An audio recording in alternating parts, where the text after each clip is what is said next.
What's up, everyone? I'm JD, and with me always is the mighty Earthworm. Hello, everyone. Yes. How are we doing? And this is the Anime Brothers podcast. Welcome. Exactly. Magical fingers. You can't jazz see hands. them. Jazz hands. Hey, welcome. Welcome to episode 5 or something. I think this is rolling 5. them right off. Yep. We want to thank everybody who's listened up until this Yes, point. we see some downloads, and Yeah. we're seeing some progress, and We've seen we're some loving to see it. downloads. Want to see some reviews. I Yeah, want to know we'd like how to we're see doing. some reviews. I wanna like know. to see some reviews. Join our Discord, man. It's on our websites. It's on our Twitter. Everything. I just put up the link tree. So. Yeah, find our Discord, hop in, tell us how much of fucking awful people we are. If you like us, that too. That's cool too. Yeah, but up and down, up and down. So we as the Anime Brothers podcast, I don't know if it's a milestone or whatever you want to call it, but something really, really fucking cool happened to us. I got excited. I didn't know what to do with my hands. I was super excited. We were actually reached out to by someone from another top tier podcast, Danny from Anime Summit. Yes, Found shout us on out to Twitter. her. Woo! Yeah, dude, shout out to her. Shout out to Anime Summit. Check them out, dude. They're top tier, man. They're fucking great. that's one of the podcasts that we're listening to, so it was already an honor just to get a shout out. It was crazy, dude. So she reached out. She told us that she liked us what she heard. Liked us what she heard. There we go.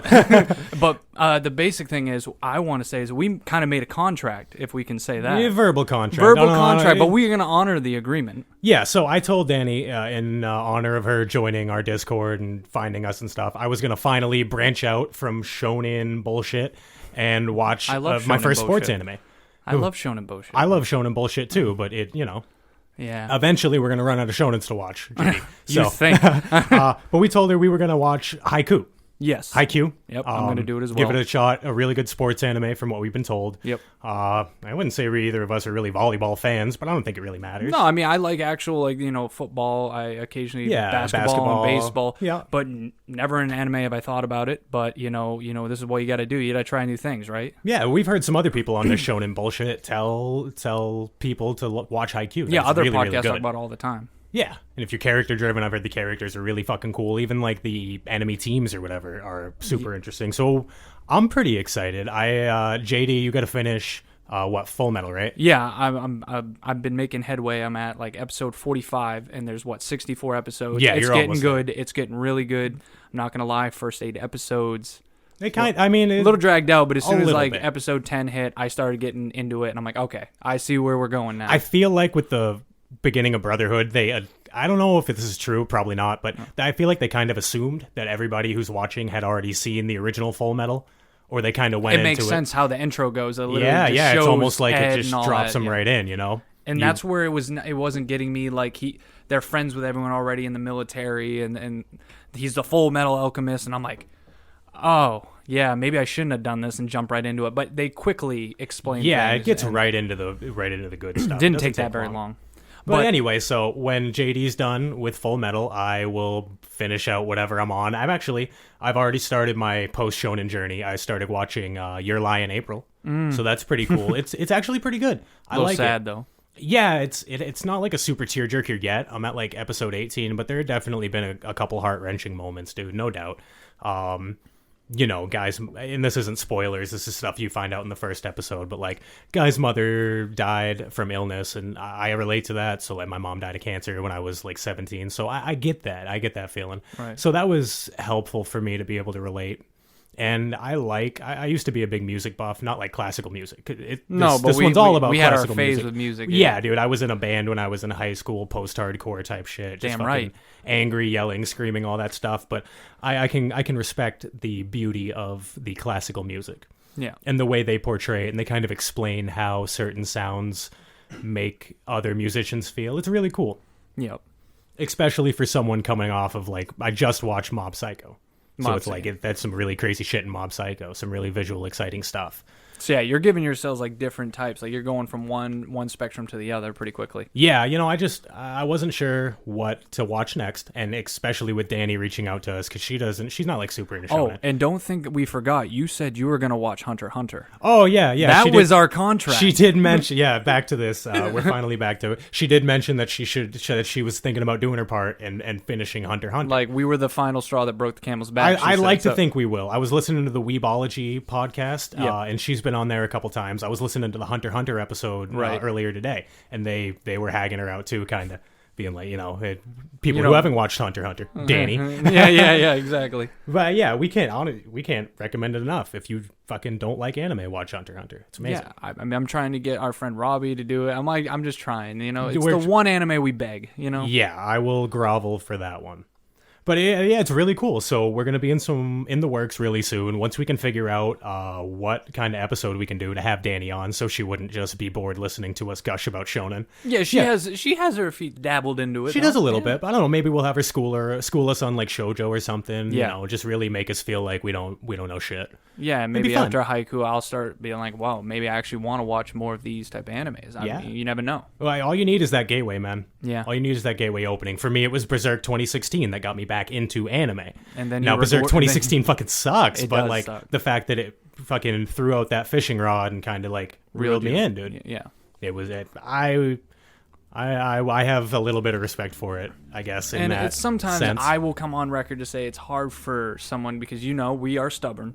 Oh yeah. Sometimes we try to tell each other to watch certain things, and it takes a lot to get us to watch animes. If I don't tell you to watch something, you're way more likely to watch it than if I tell you to watch it. It's awful. Yeah, it's how it is for both of us and on thing. And I always like to say I want to kind of discover things on my own and on my own free will. If I'm doing these animes, people tell me I feel like I'm forced, and then I for some reason lose interest more.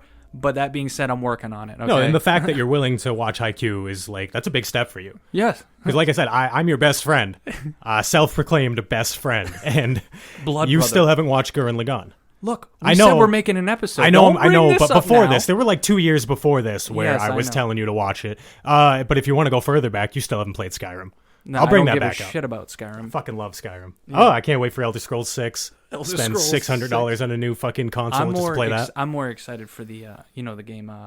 Oh my god, I already forgot the game. The one that's delayed now. Oh, Cyberpunk? Cyberpunk. That's what I want to see. Yeah, I feel that. If the game's good, I'm excited. I'm just not into that like aesthetic, the cyberpunk steampunk type I stuff. love the whole futuristic kind of stuff. That's kind of cool. So yeah, I don't know. I've never been into like the biomechanical people and stuff. It's just never something that really hit with me. But mechs never really hit with me either. And Gurren Lagann. Lagann. Here we go. There we go. But basically today is going to be our top 10 villains. Yes, we're getting into the baddies. In the other episode, Earthworm was saying, we're not going to promise anything, and then it turned out to be the next episode was about villains. Like, yeah, discussed, well, so. I think we sent each other a text like Monday or something, a couple days ago, being like, "Hey, what are we doing for the next episode?" We were like, "Villains." Yeah, cool. Top 10. All right, cool. All right, cool. And me being even less prepared, full disclosure, my list was created 20 minutes ago before this recording. Mine was 2 days ago. As far as top 10s go, it is in the order of how I thought of them. So the ones most prevalent, which would probably end up at number 1. So you are probably at should number do that one. one last then. Oh, no. Yeah, but I'm just saying, like, in the beginning, like, especially, like, somewhere in the middle. They're just kind of, like, hodgepodged in there. So don't hag me out being like, hey, how come this fucking guy isn't higher than this guy? No, and I'll be like, yo, you're just happy they made it on the list. I'm sure there's plenty I forgot about. This is me scrolling through Mal and writing names down. Yeah, and like we say it every time, but it's like a disclaimer in a way. As soon as we watch more animes, and I promise I'm going to do my best. I'm just watching these long ones lately. We're going to be watching so many animes that, you never know. Months from now, we're going to have new favorites. And Yeah, we're definitely going to current do an ones. update. That's how it is. It's just it will be called an update episode. So Sure. Top 10 too, or whatever. Yeah. Whatever. We'll figure it out.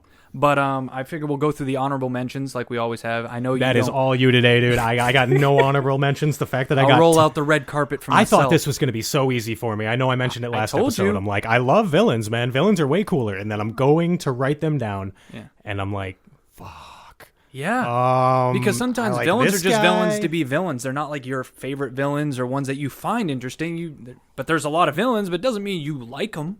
Well, there's a lot of I like neutral characters, anti-heroes, if you will, sometimes. I love those too, trust me. But I'll be honest, like Hisoka is one of my favorite characters in anime. I didn't put him on the list. Mostly because in the recent months, I've started to look at him less as an antagonist, less as a villain, and more as just a true neutral character in that universe.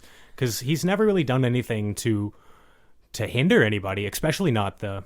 But that could be also you just kind of loving him so much and fanboying that you don't consider him a villain. You overlook him. I don't know. It's like people with the Joker. They think he's not that. Well, yeah, we'll get into that, actually. My number 10 is very Joker similar, so that'll be cool. Okay. But Yeah, I don't know, man. There are plenty of bad guys that I like and I don't have any problem gushing about and I could really relate to. Yeah. But Hisoka, I just don't see him as a villain. And the more I've thought about it, the more I thought, like, when has he ever hindered Gon, Kurapika, Killua, Leorio, besides just seeing them in the Hunter exam where it was expected? He didn't do anything wrong necessarily. Anybody that he killed, especially in the Hunter exam early, they attacked him. So I just don't see him as so much as a villain. Trust me, he'd be definitely top 3 on here. Yeah. But I don't know. Maybe it would have been easier to put him on here. And I'm sure he's on your list. I'm curious to see where he is, but I just look at him as such a true neutral that maybe he just doesn't fall into the villain category for me. I feel you. You're making a lot of sense too. You're gonna make me have to scribble out things, huh? No, I mean, if you consider him a villain, that's fine. If anybody considers him a villain, that's fine. He does have that villainous aura around him, and he's willing to do bad shit and like kill people. But I don't know. I guess he doesn't check off all the villain boxes for me as a character itself. Fucking primo, but yeah, I don't know. Well, either way, we'll get to the honorable mentions, and since you don't have any, I'm guessing just you're roll yours gonna off. like look at me and maybe talk with me about what you think if that does count as a pretty honorable mention. Yeah, if I've seen him or if I know the character or whatever. Well, my first one, I might roast you. Who knows? Ooh, boom, roasted. Boom, roasted. Basically, can we start doing that? Like, if we ever like just insult one of our picks, just look at each other and go, "Boom, roasted." Just start having that, or is that going to be trademarked and we're going to get in trouble? I don't think it's trademarked. Yeah, I'm sure we could do something like that. Okay. Well, anyway, my first one is It's going trash. to be, Boom, roasted. the first one is Guido from Full Metal Alchemist Brotherhood. Okay, yeah. Yes, he only gets an honorable mention because I'm in episode 45. You still haven't finished it yet. I have there's plenty seen more enough greed about to come. greed, but for some reason I always tell you I like people with a code, and I've already known that this greed character, he's bad. He kills people, but he has his own agenda. He's greed. He wants everything and all that stuff. He has like a goal in this world. He has a code where he's like he says, I'm not going to kill a woman. Like he does not just kill to kill. You know what I mean? No, he's not just evil for the sake of being evil. He has some in-depth with him, and he does technically in the beginning branch away from father. He betrays him in a way, so you can see that he has his own will. Until fucking Bradley comes in. Oh, no spoilers or whatever. But holy fuck, dude. Yeah. But so that's one of mine. Yep. The next one is Kabuto from Naruto, Mr. Specs. The one that you said you already knew he was going to be a bad guy. You know what? I completely forgot about him. And let me tell you, in Shippuden, you see his backstory. And really? He's still around? Holy fuck, dude. I'm only, 60 episodes in, so I don't know. Yeah, you made some progress, but you have so many other things you're watching. I know. I really fell off on Naruto, man. It's the transition arcs that kill me in these long-running shonens. Yeah. Like Black Clover, I'm busting through, but me and Kelly are watching that together. Yeah. So it's a lot easier for her when she's looking at me going, can we watch another episode? Exactly. But if it's just by myself and it's like the transition arc where I'm at now where Naruto just met Jiraiya, it's like... Okay, can I skip I'm telling this? you, some of them are skip good, it, but yeah. Yeah, they're okay. They're fine. But they just, I don't know. I'm looking for something more intense right now, I guess. Yeah. And that's like you said, you're sick of these long-running shonens. You want to get fucking some 12, that's 26 why, episode. Now I'm ready for the 12s, 24 episode, because I'm actually, after seeing Demon Slayer, this is kind of what I'm looking for, because I like it. It gives me just enough amount of time. I feel like I finished something that had a pretty good amount of story. Yep. And I want to move on. But either way, Kabuto, I don't want to get in too much also because I still wait on you to see things. But no, you get to see his backstory. The man is, he's kind of insane, but also you see from the get-go, since he was basically born, he was almost like not given a name and stuff like that. He was never really loved. Huh. And then as he grew up, he finally got love from someone, and then some shit goes down. Yeah. And you just see where it all went wrong. So the classic Naruto tragic backstory. Yeah, where Naruto, they do a great job. You could do a lot about villains on Naruto, but either way. And another one will be Akiho Kaiba from Sword Art Online. Really? He gets a mention because we want to know, why more. I guess, man. He fucking sucks. Boom, roasted. You He's finally just a did fucking it. asshole, But man. you yourself wanted to know. You're like, okay, so in Alice's Station, is he mentioned finally? Is more shit? You want to know about it, so obviously he was interesting enough. You want to know more. Well, sure, but this is after the fact. Because I was so pissed that there wasn't a reason. It wasn't so much him that was interesting. It was the world that he created, like Ironclad. But that was all in his brain. He's the one that thought up this idea. I want to make this world, and I want to make it become a reality. But then he's such a fucking dingus that like A dingus. it's like meeting your Boom, favorite roasted. It's like meeting your favorite manga writer or whatever, and realizing that you guys just don't get along. That you guys can't just hang out together or whatever, that you just don't like the guy. Like, yeah, I'm sure people have heard, I don't know if you've actually heard, but like the creator of Rurouni Kenshin, I think he's in jail. He got charges for child pornography. Unfortunately, and again, fuck me. Yeah, no, if there's one thing that there's no gray area with for me personally, it's that shit. But like, you can still like Rurouni Kenshin. It's okay to still. I know, like, but I feel like it's kind of like wrong now. It's okay, It's but like, not, I know, but it's for a more broad spectrum. Like, you can everything that Michael Jackson was accused of, you can believe that. We're bringing Michael into this. Yeah, I'm bringing Michael into this, but just because it's this appeals to everybody. Yeah, I get you. Everybody can relate to Michael Jackson. Everybody knows Michael Jackson. But if you still like his music, that's okay. Yeah. That's A-okay. You can like his music. There has to be a way to separate the music from the creator. Same thing with the series. You have to be able to separate the series from the creator.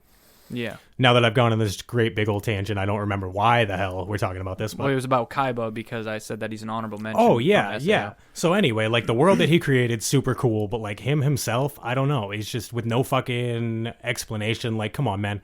I've said it 1,000 times. You kill hundreds of thousands of people. You give me a fucking answer. Give me a goddamn answer. I think I deserve it. All right? That's all I'm saying. No. All I'm fucking saying.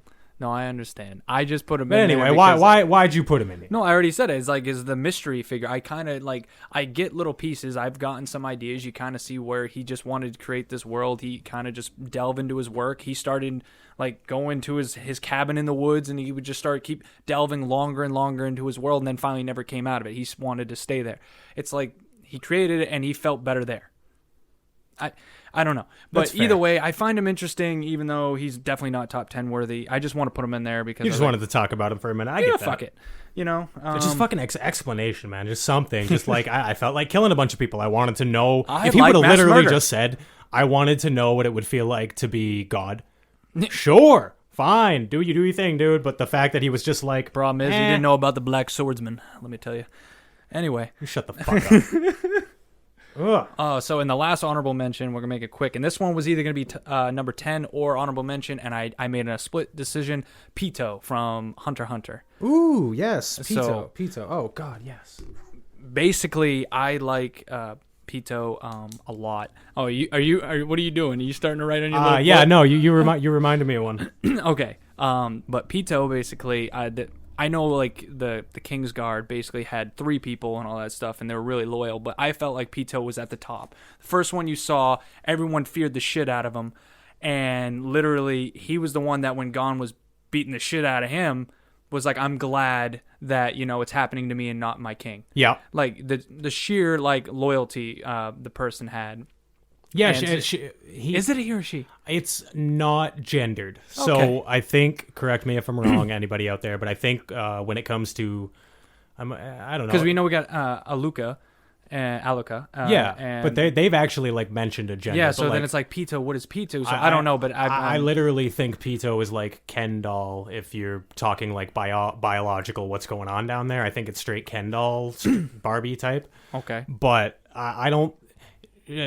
They look like a female, yes. So I guess it's fair to say that they're female, but I don't think it was ever actually specified in the manga. But or either way, like series. she badass. Yeah, they're awesome and fearful and everything that made a villain. And I definitely didn't like her or him or Pito when took off. Wow.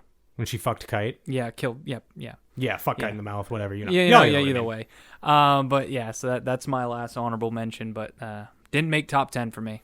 No, that's fair. I did like her in the fact that she, or they, I should start saying they. I do like the fact that they were the only ones that gave a shit about Komugi, even if it was just because the king. Because she cared about the king, or they cared about the king. Except for Poof. Yeah, no, Poof was a fucking asshole. Poof. But like... what the fuck? Pito was the only one that actually like was trying to save the girl, and like Poof was trying to kill her and shit. Yeah.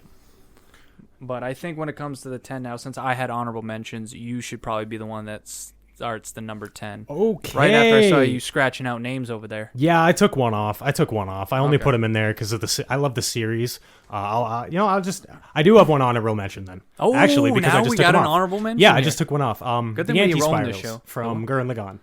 Anti-spirals. Anti-Spirals. So. I'm not going to ruin a bunch because I know you have to watch it, and I'm not going to fucking spoil anything except for galaxy battles. You already know that. That's just going to excite you. Big battles, yep. So, like, spiral power is essentially a power that people have. It's kind of like fighting spirit. Mm-hmm. It's just a super bro, like, if you believe in yourself, you can do it anime. And it's essentially like fighting spirit. And the anti-spirals are... a group that wants to suppress this fighting spirit and kind of have everybody be like, you know, all humdrum, fucking black and white, gray type shit. Yeah. That's my best explanation without it really ruining Pretty it. simple there. Yeah, super simple, that one. But number 10. Drink Number your 10. A lot of people think that this guy is... some people think he's a fucking hero. Kelly, my lady, she wanted this motherfucker to win at the end of the show. And I looked at her dead in the eye and said, "You're fucked." I knew this was coming. Yeah. Light Yagami is a villain. You Boom, cannot roasted. he's not an anti-hero. At least not after fucking 10 episodes or whatever. It's been a minute since I've watched Death Note. But I don't care what intentions you have. If you just go around murdering people to better yourself... Yes. I don't Or care cover what kind your of ass. cover his ass, better himself to help him. He started out with great, because I've had that thought, man. I think we've all had that thought of like You've told me many times. You're angry and you're like we just talked about like child pornography and shit. I've had the thought like, what if I could like kill every pedophile in the world like with a Death Note? And there have been plenty of times where it's like, yeah, dude, I would fucking do that. And even now I would wrestle with it. Right. But I When like you have to that think power. yes, and absolute power corrupts absolutely. And I like to think that if I had that power, I wouldn't let myself devolve into what Light did and start killing people that don't deserve it to save my ass because I think I'm more important. Yeah. But I truly don't think I could. I don't think anybody could have and I know they did that Death Note one shot, and I guess that kid wasn't like a crazy complete fucking murderer like Light was. But yeah, dude, at me. I don't care. Light's a fucking villain, man. You can't just go around doing whatever the fuck you want because you have absolute power and think that it's okay because you have absolute power. Because you're doing what is right, because you're better than everybody else. That is pure villain right there. No, I agree. And I you can make the case that he's an anti-hero, but I will argue, I will die on this hill, that Light, especially by the last fucking episode, was 110% villain. Like, just bad. Ryuk, the fucking demon, the death god, was less villain because that's his fucking job. He's the Grim Reaper, essentially, yo. Yeah, you can't hate on the Grim Reaper. That's what he fucking does. Like, he takes fucking people's lives. But Light's just a normal person thinking he's better than everything else. And that's another reason you should watch, all of you, everybody should watch Mob Psycho. The whole fucking thing's about, like, you're not special because you have powers. Yeah. You're not special because you can because you have psychic powers. Yeah. And that's kind of what I'm getting at with Light, is he's not fucking special because he has the Death Note. He thought he was, and he let that corrupt, but no, Light is a villain. He is my number 10. He could probably make it higher in the list if I actually took the time and numbered these. No worries, he made it. Hey, he made it, dude. I'm glad. I'm glad I thought of him, because you don't think of him when you think of villains most of the time. But yeah, throughout almost the entire thing of Death Note, I was like, Light's a villain. Now, L, he wasn't like a fucking hero. I wouldn't call him a hero, but not... no, L's the bad guy. All right. What do you got? Well, here we go. Boom shakalaka. Yeah, my number 10 is going to be Frieza. Ooh, I struggled with putting Frieza on here. He's my favorite DBZ villain, I think. He's the only one that you can really mention. Unless you count Vegeta. Vegeta, when he was a villain. That's why I told you, the whole side character, main character, like, he's moved around so much, he's no longer a villain. He's the reason why he's such a greatly built character is because he's no longer a villain. But Frieza, on the other hand, is like, come on, everyone knows Frieza. And you're talking like just Dragon Ball Z, right? Because he kind of he got the Vegeta treatment. Yes, in Super, and I'll touch on it, but yes, they do bring Frieza back. A lot of people apparently were happy about it. I was upset with it. I was pretty hyped when we saw the movie in theaters. I was like, wow, that's pretty cool. You know, see, when they did the movie, I was like, oh, it's a great idea to bring him back. And then he's like, you know, what will happen when I finally train? It's like, okay, that all made a lot of sense. You made sense. But then they're like, let's add him to the Tournament of Power because, you know, let's make him work with Goku, who they used to hate each other for so long, and all he hates is Saiyans, and basically he has so much pride and all that. Oh, where have I seen that before? I don't know. Yeah, no, he only committed genocide to my entire fucking race. It's like people are easily able to forget these things, and Vegeta was tough enough. I gotta ask. I haven't seen Super, but was Vegeta like okay with Frieza joining the fucking team or whatever you want to call it? They just give each other shit. That's it. They've never. Okay, no. No. If I'm Vegeta and I find, because Vegeta actually knew the Saiyans, you know, like Goku didn't know any of these people, so it's like, okay, yeah, it's like he actually me got to be with his dad. Yeah, it's like an Irishman being pissed off to this day about the potato famine, and I know Robbie's gonna call me after this and be like, "That's not a fucking joke. That was the Holocaust to us." But no, fucking. If there's no way Vegeta's fucking could get over that, man. You killed everybody I know. Like, there's no fucking way. You killed my dad. You killed all my quote-unquote friends or companions or whatever you want to call them. What he did to Krillin still, like, he was just, you know, sad. And everybody's just like, hey, welcome home, buddy. Yeah, welcome back. And when he first comes back to life in Super, like, he punches Goku and acts like, yeah, I still hate you. But it's like, no, see, it's not the same. Like, if it was really Frieza, it'd be even worse. I don't know. It's just that they lost some of the magic, and they just kept bringing him around too much. And but Frieza, I still have him because of the nostalgia factor. He was the bad guy.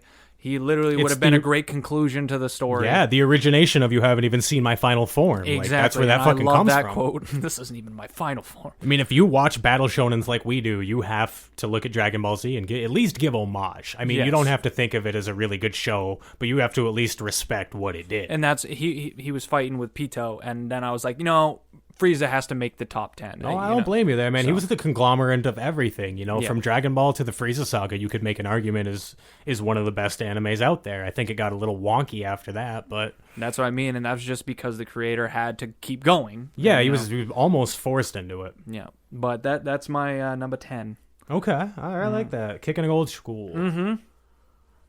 Whew. Okay, so my number 9, huh?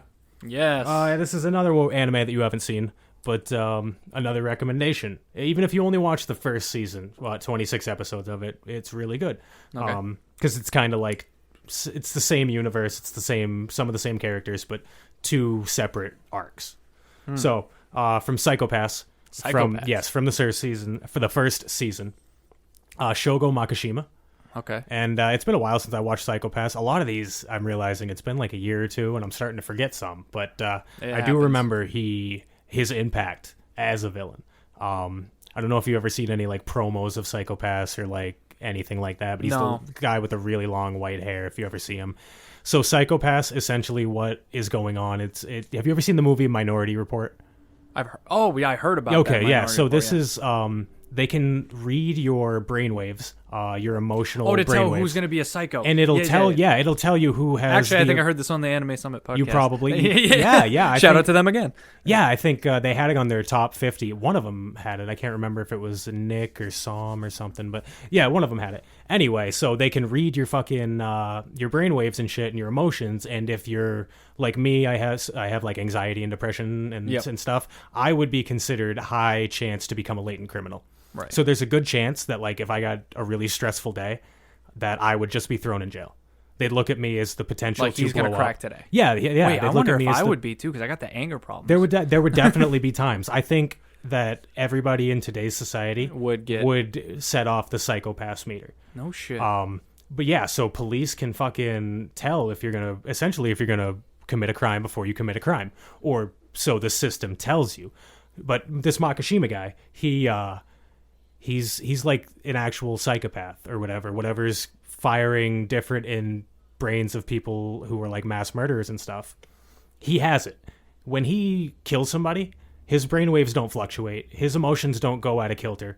No matter what, he is an even like perfect psychopath. So he can get through. Yeah, I think let's say like 50 is the even number. Yeah. And anything higher, like, so when you get to 100, you're starting to be a mild risk, and like so on and so forth. Yeah. He can kill people. He can bash somebody's head in with a bat. He can fucking light a bomb, blow up a building, and his psychopath is not moving one bit. He just doesn't have that. I'm amazed already. Yeah, dude. He just doesn't have that emotional connection. It's like the reason people watch serial killer documentaries, at least my girlfriend and me, like, we'll watch them every now and then and be like, how can someone be that sick? It's because there's a chemical imbalance. I don't know exactly what's going on, but there's something different in their brain that makes them just not see this as bad. Yeah, they just don't understand. And he takes full advantage of it. His whole goal isn't to just wreak havoc. It is to destroy the civil system. I think it was something like he's a little, I don't know, it might have gotten a little edgelord to where he's never been seen by the civil system, or that might have been the second guy. But he has a big grudge against the civil system, and he just wants to destroy it. It's really cool, man. It's a little bit of like detective type stuff.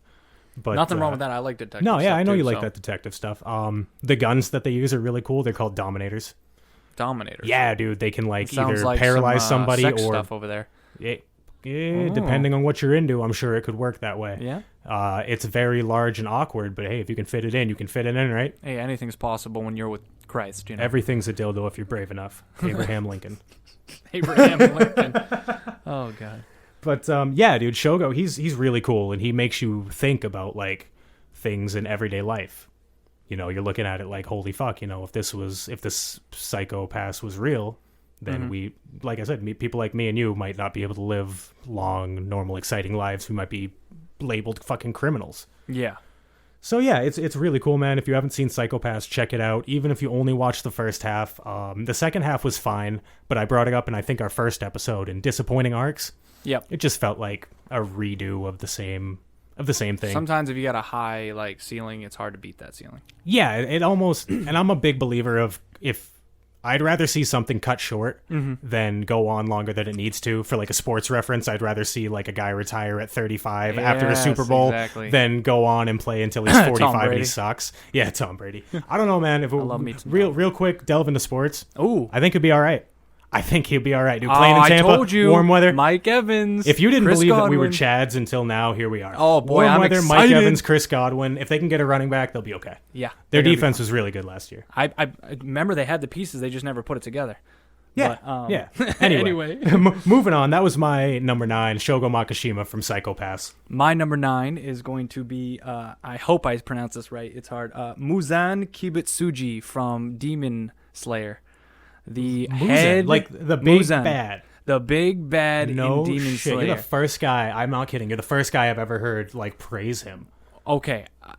Now, here's the thing. You said also true villains. This boy is a true villain right now. Yeah, oh yeah, he bad. kills his own fucking demons if they don't fit his needs. Yes. Literally, just at the end of the first season, he basically killed. He had like 12 of the demons that are under him. He killed the lower half because he's like, you guys can't do anything. That so why do I need you? That was a fucking trip, man. Exactly.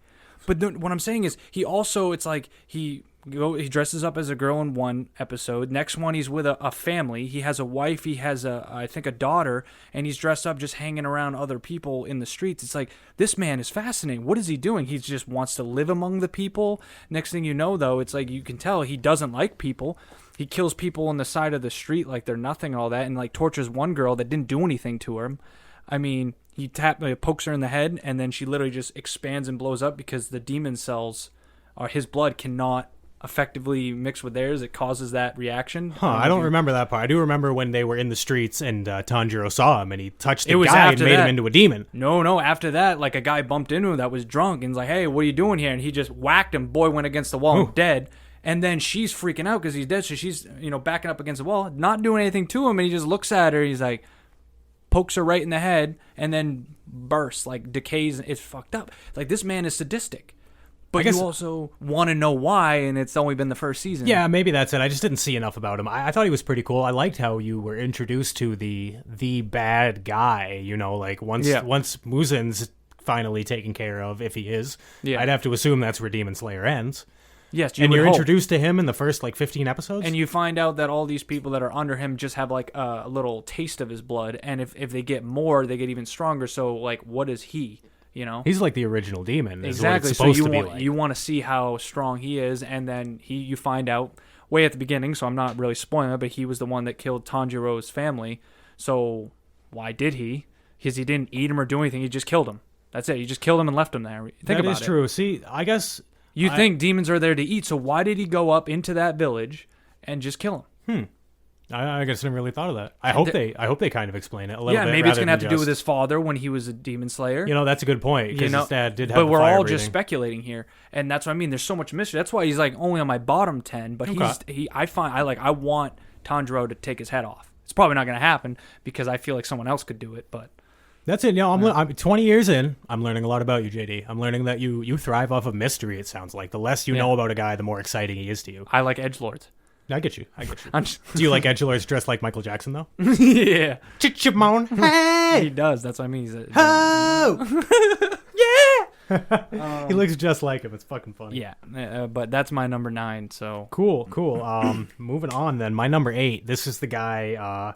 I crossed out the anti-spirals at number 8, moved them all the way back into fucking honorable mention, and you reminded me of Shio Poof from Hunter x Hunter. There we go, the guy I hate, douchebag. Yes, and I really forgot about Poof, and I fucking hated him when I watched Hunter x Hunter. Emotional douchebag. I fucking hated him. I was like, this guy's a fucking asshole. I fucking hate everything about him. Will someone just take him out? Rip his wings off? And then I realized that's perfect. Yeah. That's exactly what I want in a villain. I want somebody who I just fucking despise. Yeah. Somebody who I can't stand at all. And Poof was like that. I mean, everybody else was on the king side, but Poof was like... I think Poof could probably be called the true number 1 antagonist of the Chimera Ants.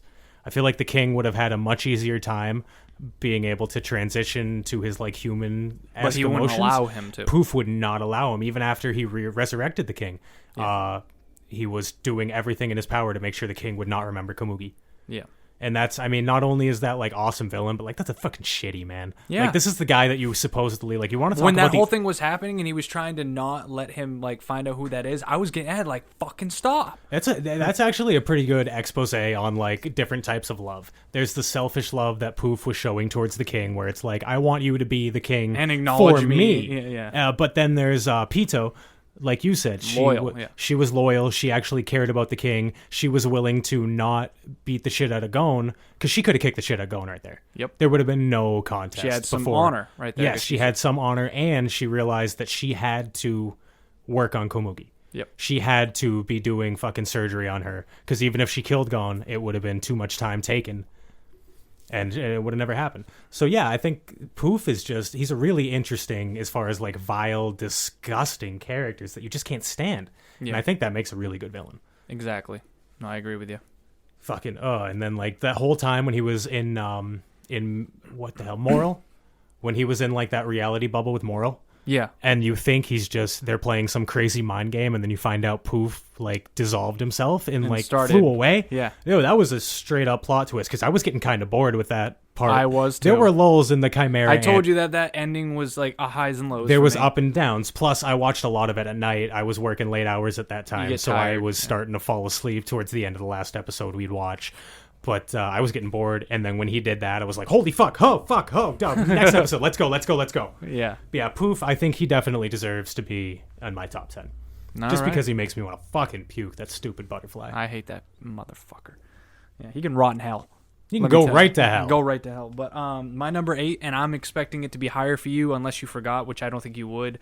But mine is Sensui from Yu Yu Hakusho. Oh, baby. I'm glad to see Sensui made your list. You're damn right he's on my fucking list. I figured I'm not going to talk about him too much, because you've already said it, but you get the floor with him. But ooh, yes, I find you. So nice. Oh, I know, that's how we do it, just like the Hiei thing. You just give him to me. So, but yeah, Sensui is I really like Sensui, and it definitely took a big change from the Toguro, like big buff guy that basically is you're my obstacle, try to beat me, blah blah Fist blah. of the North Star fan fiction. Yeah, I'm bad stronger guy. than you, and he actually had the multiple personalities. You see, he cracked because he had so much weight on his shoulders as the first best all-star detective, basically.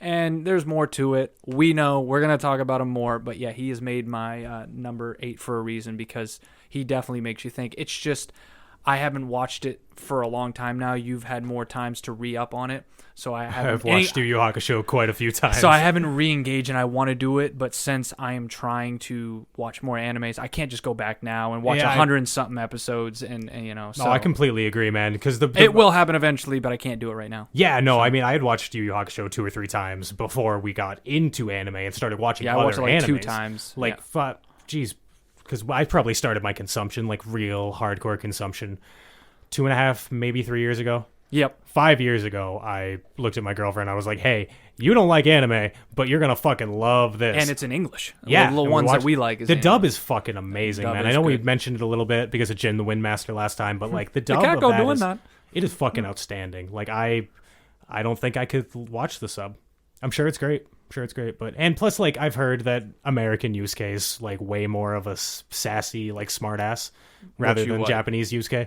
Yeah. Japanese Yusuke was more like, I'm gonna punch you in the face, and American Yusuke. I'm gonna punch you in the face. I'm gonna punch you in the face for pissing me off. Yeah, he was a little bit more of that. But I'm glad to hear you say that you liked Sensui better than Toguro. To be honest, I have no other villains from Yu Yu Hakusho in my mind. I really liked Toguro, but I think I liked everything that came along around with him. Genkai with him, everything involved. Actually, watching him be a villain wasn't great, but everything in the background, everything that he didn't say was really cool. Yeah. But I didn't think he deserved because of that. Because there was of all times the where Toguro stuff. like would kill people that were like following the girls, like demons were attacking the girls. He killed them. Yeah, he got them out of the way. You know, he's not like he's just there to kill people. But yeah, he's just not as important. But so number 7 for you, I think. 7 for me. Is that 1, 2, 3? Yeah, that's 7. Yay! You can count. And Boom, again, roasted. I know I didn't put Hisoka on here because it's super true neutral, but this character is probably literally the most neutral character I've ever seen in anime. Oh. It's from Puella, Magi, Madoka. There's another word in there somewhere. If you say Madoka, people will know what you're talking about. Yep. I've heard it's a lot the of little fucking cat-looking bunny thing with the long ears. Okay. You must have seen a picture of him. He's got like the... I know everyone talks about Madoka Magica. Yeah, Madoka Magica. Kyubey. Kyubey, he's this little cat thing. He's the one turning everybody into magical girls. Uh-huh. Yeah, and I don't want to... But everything's a stipulation. Yeah, it's all like he will turn you into a magical girl and grant one wish for you. And the wishes are essentially limitless. Anything that he can do, he will do. Like, he can't completely create a new universe. That's just too much power. Right. But, like, you know, if you said, I want to be a foot taller, or I want him to be my boyfriend, or I want her to be my girlfriend or something, I think that, like, Kyubey can get that done. Yeah. So this is, he's just this little... He's so cute and cuddly and friendly, and everything he's saying is like super like, wow, you'd turn me into a magical girl and give me a wish? Wow, holy fuck, oh, that's really cool. Yeah. But he purposefully leaves out information because he knows it will affect these teenage girls who are turning into magical girls. He purposefully omits things that you would think like, no, you should have fucking told me that. Read the contract. Yeah. He's like super fine print, except you can't even read the fine print because it's not an actual paper thing. It's just him going, I can give you magical superpowers, and if you fight witches, then you can be a magical girl. That's all you have to do to be a magical girl right there. You just got to go fight witches, and I can fight witches? Exactly. And every time they've seen the witch fight for the first like few times, it's like, oh, it's not that big a deal. Yeah. My magical powers are awesome. They meet up with another magical girl to kind of go through a little training. Not so much training, but like a shadow program. Like, watch me see how a magical girl works, and then you can decide whether or not you want to do it. Oh, okay. But yeah, when you finally watch it, and I could not recommend it more, it's one of my like 5 or 6 9s that I've rated on Mal. It's really, really good. Only like 12 episodes, maybe 13. So if you're looking for a quick one to bust through, I am looking for quick ones. But Mad Kyubey, he's just, everything he's doing is like, you could say it's for the betterment of the universe. All the quote unquote bad shit that he's doing, but it's all really bad shit. Yeah. Like, it's shit that is necessary, I guess, at least how he explains it.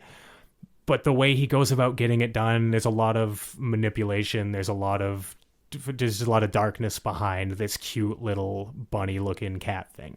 Yeah, and that's what makes him so interesting, is because he's adorable. He's like a little fucking plushie you want to hold and squeeze and call your own, you know. But he's one of the most evil. He's got deeper intent. He's one of the most evil little motherfuckers in anime that I have seen, at least. I hear you. Well worth it then. Yeah. All right. Oh yeah. So we're on 7. I was losing track myself.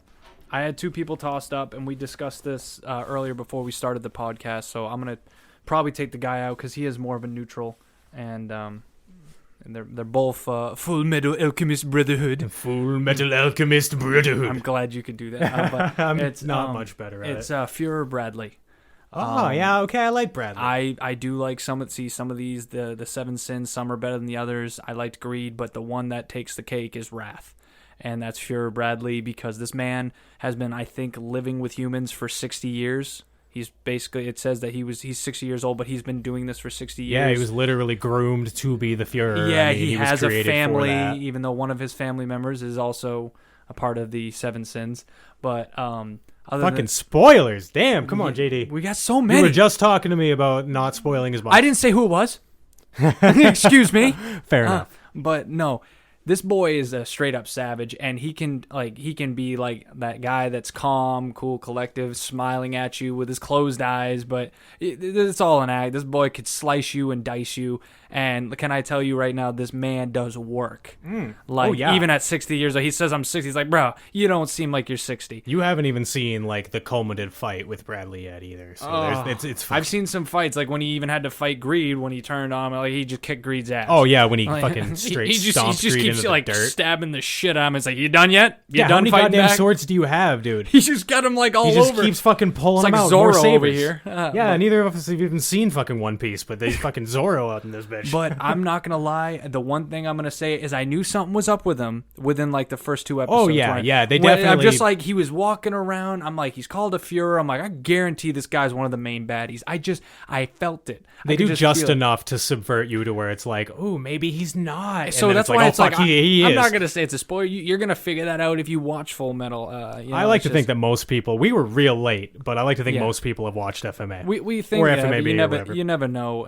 But I'm gonna say he's really good. He's Wrath. You find out like things are going to shit. Like their plans, the bad guys' plans aren't really going as to plan. And he's talking with Pride, and Pride says, you're kind of liking this, aren't you? He's like, you know what? I kind of do like this whole mess. He likes the whole chaos, and because he's Wrath. I mean, that's. Oh yeah. And so he's not really mysterious, but this guy, I just like him. He is a pretty simple bad guy. And he's basically having a mental war with Roy Mustang. Like, they're both trying to play chess against each other. And Roy will constantly say, he took my bishop, he took my rook, and he breaks it down so you can tell that Bradley is like playing the game with him. They're playing a game of chess. And I like that. Mental battles is one of my things. So yeah, I kind of like bad guys who just kind of accept what their and he doesn't just kill everybody. He's like, we need you, so I'm not going to kill you. Yeah, no, he liked the mental intimidation, but he never I don't know. I liked the fact that Greed rebelled. Yes. And wanted to be his own person. That's and wanted why I like but them, I think that was part of Greed. He wants it all. I want everything. He wants everything, literally everything. It's not just possessions, but like feelings, emotions, all that. He wants it all. I get that. But Bradley, Wrath or whatever, he was just, this is what I was made for. Okay, I will be the Führer. I will continue. I will rule this country. And he's fine with trying to act like a human, being like he can roll with it. So. Oh yeah. He's completely bought into what he was needed to buy into. Exactly. And I think that's pretty cool. Alrighty. Shit. What was that number? You're number 7, right? So you're on 6 now. I am on 6. Oh boy. This is an exciting This part. Is tough for me because I just wrote it's 2 guys from JoJo, and I just kind of wrote them down in the order I thought of them. But yeah, okay, here we go. Number 6 or whatever. Dio. It was me, Dio. Yeah, I can't remember the Japanese words, but I do. I can't either. It's so fucking. And funny. I only know them through memes, dude. Even if you just watch the first episode of JoJo, you get it was me, Dio. It's so great. But yeah, a lot of people say I don't know if I don't know. You would think that Dio, as much as he's talked about, would be the quintessential he's the best bad guy. Yeah. But there was one guy who I liked a little bit better. While we're on the topic, and I am going to die on another hill. Here we go. I want to take a minute to all the JoJo fans out there, and I want to say with utmost honesty, I only mildly liked Part 4. Boom, roasted. Everybody told me Part 4 is amazing. Part 4 is the best, other than the manga people who are saying Part 6 and 7. And that 8 are ahead, yeah. All the fucking far away parts, but... I've heard a lot of people say 5's good too, but like people raved about fucking. But this part is going to 4. go back to what I was talking to you about. A lot of times people say this is good, you should watch this and all this stuff, and then when you finally watch it, you realize you're different than these people. And maybe it was, and that's what you got to understand. Maybe it's my fault. Maybe it's my fault. Maybe it is. I mentioned before I take JoJo lulls. I finished Mob Psycho like last week or something, and I had fucking 6-7 episodes of JoJo left. So I was like, let's just watch it. Let's bust it out. Let's get it over with. We'll start part 5 at some point. Yeah. But no, man, like everybody said Kira was a really good bad guy, and I mean, he was fine. There was nothing wrong with him. I just didn't see him as I don't know. Wasn't good enough? No, I definitely liked Dio better. Yeah. For sure. The characters were okay in part 4, but it was too slice of life for my battle shonen ass, but we do come from a long line of battle shonen. We do, but I don't know, man. 7 out of 10. It was probably my least favorite part that I've seen from 1 through 4. Like I might have even liked part 1 better. And part 1 is the consensus, like, not very good part. Yeah, just getting all the information. Yeah, it's just like it had to happen, but as far as the hierarchy of JoJo's, everybody has part 1 at the bottom. Yeah. But like, fuck, man, I don't know. I liked part 2 a hell of a lot There's more. nothing wrong with that, though. I mean, somebody's gonna find something wrong with it, and please tell me why it's so good, and I'll watch it again, and I'll hopefully see it. I gotta watch part 5 first because I'm not going back. But no, anyway, we're back to Dio. Part 3 Dio specifically. Yep. I don't know if I just ruined anything for you. I don't fucking care. Fuck you, JD. It's whatever. Dio, Dio is at least mentioned in every part of JoJo that I've seen or heard of. So he's at least brought up. He is so fucking charismatic. He like oozes charisma. When we talked about Ryder last week, oozing charisma. Mm-hmm. This is the villain type of Ryder. He can get you to. He can sweet talk you into anything. He can get you to do fucking anything. And if he doesn't, then he has no problem just fucking murdering you. He's a fucking savage. He does what he wants when he wants. Because he's Dio. Yeah. He fucking literally like steals other people's bodies and shit. He's the first vampire that you ever. He's like the first bad, and he comes up. He has fucking powers, man, that he uses once and never uses again. I think he actually makes mention in part 3. Like, I have so many powers, I've forgotten what they all do. Oh my god! Straight up, dude. I was listening to a rant cafe. They were talking about ice users. Yeah. And they brought up Dio, and I'm like, Dio never fucking used ice, and they were all convinced he was using ice. So I went back and I watched part 1, and sure as shit, for fucking one scene in part 1, he used an ice power and like froze his veins, or somebody else's. He like froze one of the JoJo's or something. No, I don't even remember, but it's like, holy fuck, man. He's made to be that villain that is so over the top that if you were really to break down Dio, he probably wouldn't be all that great, but it's just his whole aura, his everything about him. The fact that he's so important in the fucking universe of JoJo that he's brought up even when he's not seen for an entire part. Yeah. His name is still out there. That's probably why part 4, they just couldn't top it. Like I say, sometimes you can't top things. Maybe, but I was hopeful, because I wasn't necessarily looking for something. I mean, I don't think you can top part 3's ending fight. Yeah. I don't think you can.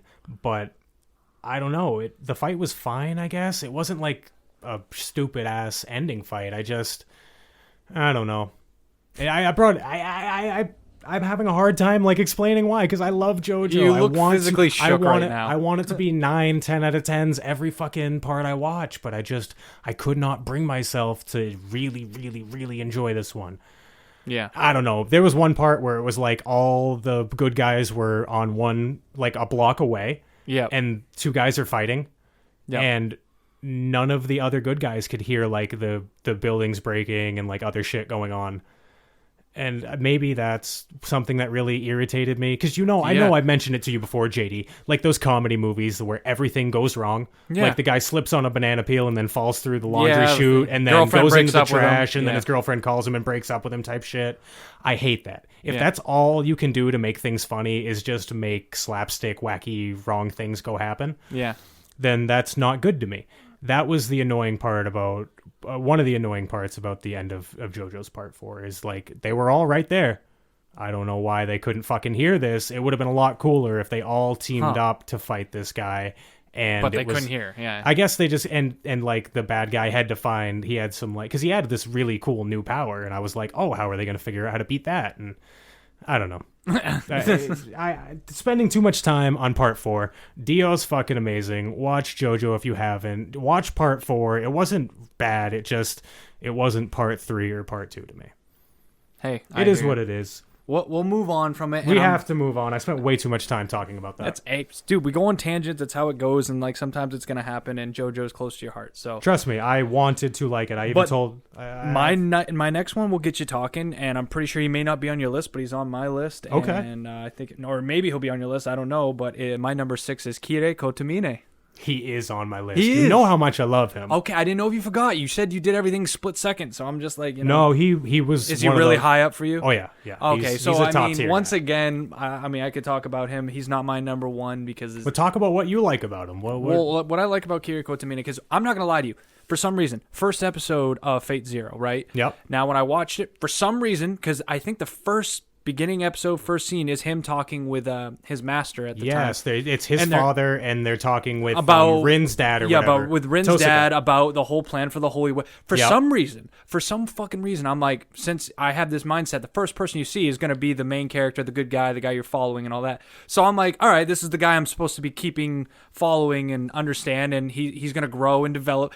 And then I found out, this man did kind of grow and develop, but he became a fucking psychopath. He developed in a backwards way than what you were expecting. He was so reserved, kept to himself, quiet, straight-faced, did what he was told and all that stuff. But then you see deep down in his mind, he started realizing it's okay to lose. It's okay to have chaos. It's okay to kill people. It's okay. He just started getting worse and worse. And I'm like, I thought this guy was going to be a good guy. Well, the cool thing about him is like he tried so hard. Like he was always a psychopath. Yeah, he was always. But he kept it in check because I think it was religious. Well, right? he just something. kept. He couldn't or his believe. Dad. It was a little bit of everything. Yeah. What it was is he couldn't believe that such evil, disgusting things gave him pleasure. So he shunned them. He tried pushed them to away, move on from it. and he said, "No, those are bad. Those are bad. They're not good." It wasn't until Gilgamesh came in and said, you can like bad things, right? Dab it in, rub the wine glass on the top. You can just do it. Like he used wine as like a lesser form of it, but he said, like wine is not good for you, but we enjoy it because it's so good. Yeah. We indulge and it makes you feel good, and no, is it actually good for you? No.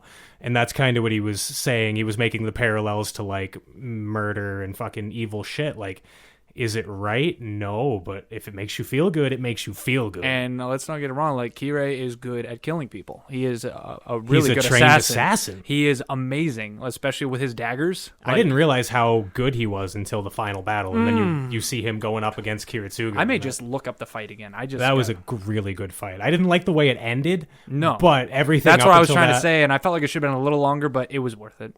So again, if you're gonna cut things short rather than too long, I'll take it. I know, like you said, it could have ended up being like too much. Where you're like, all right, this should have ended. Could have ended being like we talked about Frieza earlier, but that actual fight itself with all the filler in it. Oh my fucking God. It makes you want to puke. It's one of the fights I don't want to watch because you literally of the filler. get 2 minutes, 5 minutes of new content every episode, and everything else is recap. Yeah, it's awful. But I'm sure you'll say more about it. But that's my number 6. Yeah, I got plenty to say about Kirei, man. Man, I did awesome. start overlapping with you. Yeah, it's all good, dude. So you're number 5. Here we go. Top My number 5. We're going back to JoJo. Oh boy. Put that thing down, flip it, and reverse it. Okay. Here's my bad guy from season 2. I know I've talked about him before. He's one of the Pillar Men from JoJo. Cars. They're all named, all JoJo characters. Not all of them, but most of them, whether it be the bad guys or the stands or whatever, they're named after like a rock band or a rocker or rock group or something. So Cars is literally the band Cars. Yeah. Except, Crunchyroll had to put a K. It's fucking hilarious, man. There's like Killer Queen, and it's like it says Deadly Queen to avoid getting sued, man. They're fucking hilarious. Hey, you got to do what you got to do. But Cars was dope, man. He's one of the Pillar Men. He's like the ultimate fucking being. He starts off having this code, of like I'm not gonna really fucking do anything that I don't need to do. He's just trying to become the ultimate being, to where the only thing that weakens him now is sunlight. So he's trying to find a way to beat the sunlight. How do you do that? There was like some stone that would magnify the sun. Huh. Like, so, yeah, there's like so he's mask. trying to get resistant to it, like in a way. Sort of. It's like there's a mask the mask that turns people's into vampires. Okay. They can't pierce these guys' heads because they're just too strong. Because they're not necessarily human. They're a more evolved life form. Yeah. So this fucking ultimate like sunstone will magnify the sun's glare and make it strong enough to pierce their head and give them the vampiric essence or whatever and turn them into like superhuman plus a vampire. It's like Superman plus a fucking vampire, dude. God damn. It's not good. It's not But good. Kars is super overpowered, and I love overpowered fucking characters. He starts off like pretending as long he as they're has- not protagonists in a way. Yeah, I like okay, I'll rephrase. I like superpowered villains because it gives the protagonist something like, how are you going to get to fight. that Yeah. fucking level? Yeah. When this guy is so much higher than anything we've ever seen. JoJo season 2 did it in a way I never expected it. So very cool, subverted some shit there. But Kars, yeah, he so like I was saying, he started out pretending, I would say, to have like a moral code. But as soon as his goal was like in front of him, in reach, he threw that all away. He's like, he fucking having JoJo like fucking... Didn't take long. No, it did not take long at all. And he's putting like the fucking Joestar in like awful situations where it's just... A guy with pride, with like that warrior pride, like a Vegeta would have, he wouldn't do that. He wouldn't just torture people. He'd kill them and get it over with. You realize Kars is kind of fucking sadistic. Yeah. You know, he seemed like the calm, collected. He's the smartest one out of the Pillar Men. So he's like the Albert Einstein, if you will, of these fucking guys. So he's wicked smart, wicked powerful. You think he's got this moral code, and then you see he's kind of willing to do anything to get this ultimate power. Yeah. And it's just fucking cool, man. There's some more I can say, but the way they took him down, fucking... Yeah, you you're never trying see not it to coming, spoil man. anything. You never see it coming. Like, I want to talk about the ending of, like, the fucking part 2, and when they, JoJo fought Kars and shit, but... Again, I'm not going to ruin this for you. I'll spoil plenty of shit for any of the listeners. That or Gurren Lagann. But I will not spoil JoJo's for fucking you, JD. I got you. It's important stuff. All right. Well, I guess it's time for me to delve into my top 5 then. We isn't are it? top 5 now, baby. Yeah, you already did your 5 right there. Bottom 5. Yeah. Got my bottom 5. Here we go, top 5. Here we go. So basically, my number 5 is Gilgamesh. And we were just talking about Kirei Kotomane, but the reason he became the way he is because he learned from the best, and that You're not was wrong. Gilgamesh. Maybe Gilgamesh kind of fell into that Hisoka vibe where I was like, he always seemed a little more neutral to me. Because at least Fate Zero Gilgamesh had, But when he got into Unlimited Blade Works, like you said, you didn't like it, but he became that little Snoopy doing stuff behind the scenes, and you find out he was pretty much the sole cause of making the whole Grail thing go on and whatnot. You find out he is pretty evil. So that's why I put Gilgamesh. He is a villain. I don't care what anyone says. He was what Shiro had to fight. And Gilgamesh is... I liked him from the get-go, and then as soon after I got Earthworm to actually watch Fate, I was like, so you like Gilgamesh? Because we both heard about how overpowered he was, but you never got to see his personality. And then once you see his personality, like, he's got everything gold, everything is, like, elegant, everything is like, I am better than you. Yeah. And he's confident about it, and I love the confidence, because technically throughout, especially Fate Zero, he never lost. I mean, he was the king of kings. He didn't lose. No, he did not. He never even came close to losing. No, like the only one that gave him a hard time was Berserk in a way. Was like just Berserker, but he wouldn't leave him then, alone. That was it. He's but like, I mean, Saber took out Berserker, so yeah, but I'm just saying, if Saber took out Berserker and Gilgamesh, without finishing the job, took out Saber, but he found him as an inconvenience. Really, he didn't even. Yeah, well, like, it was his persistence that he didn't like about the Berserkers, how they just keep coming and didn't stop and didn't feel fucking pain, and he was just like, they're you nuts. fucking mongrel, dude, just lie down. I am your king. I am your king. Yeah, essentially. And why are you running? Why are you running? I love that so much. But yeah, Gilgamesh and in Unlimited Blade Works, I hate him. He does kill off some people I liked in Unlimited Blade Works too. I don't know how he's going to be in Heaven's Feel, because once again, it's a different take on it. But he will still be involved in it and stuff like that. Yeah, so, I am curious. I wonder, because if you think about it, like Kirei and all that, how you said it was like, man, he kind of, I don't want to spoil everything, but things happen in that where you're like, man, I really thought it was going to go a different way. Yeah, I didn't like Kirei but that's that part. If you go to part 3, he's more involved. Yeah, because he's going to be looking like the more main bad guy. So I felt like Gilgamesh was more in the centerfold for the second one. Maybe he won't be. I don't know, but that's the whole point. But either way, I think he's a great villain, and so. Oh, he definitely. I have no problem with him being in your top 5. I like Kirei better. I think he's a bad. I just feel like Kirei is like he's a more dynamic character. But if it wasn't for Gilgamesh bringing that out, he was the true proprietor. Oh, for sure. Gilgamesh was the catalyst that turned Kirei truly evil. Yep. And helped him betray his master. Oh yeah. Sadistic. Didn't he kill his dad too? Yeah, I'm pretty sure he did. Pretty sure. Yes, he did. Yeah, he did. Yeah, all in the name of fun, right? That's how it goes. So I think it's your number 4 now. I am top 4. My favorite number.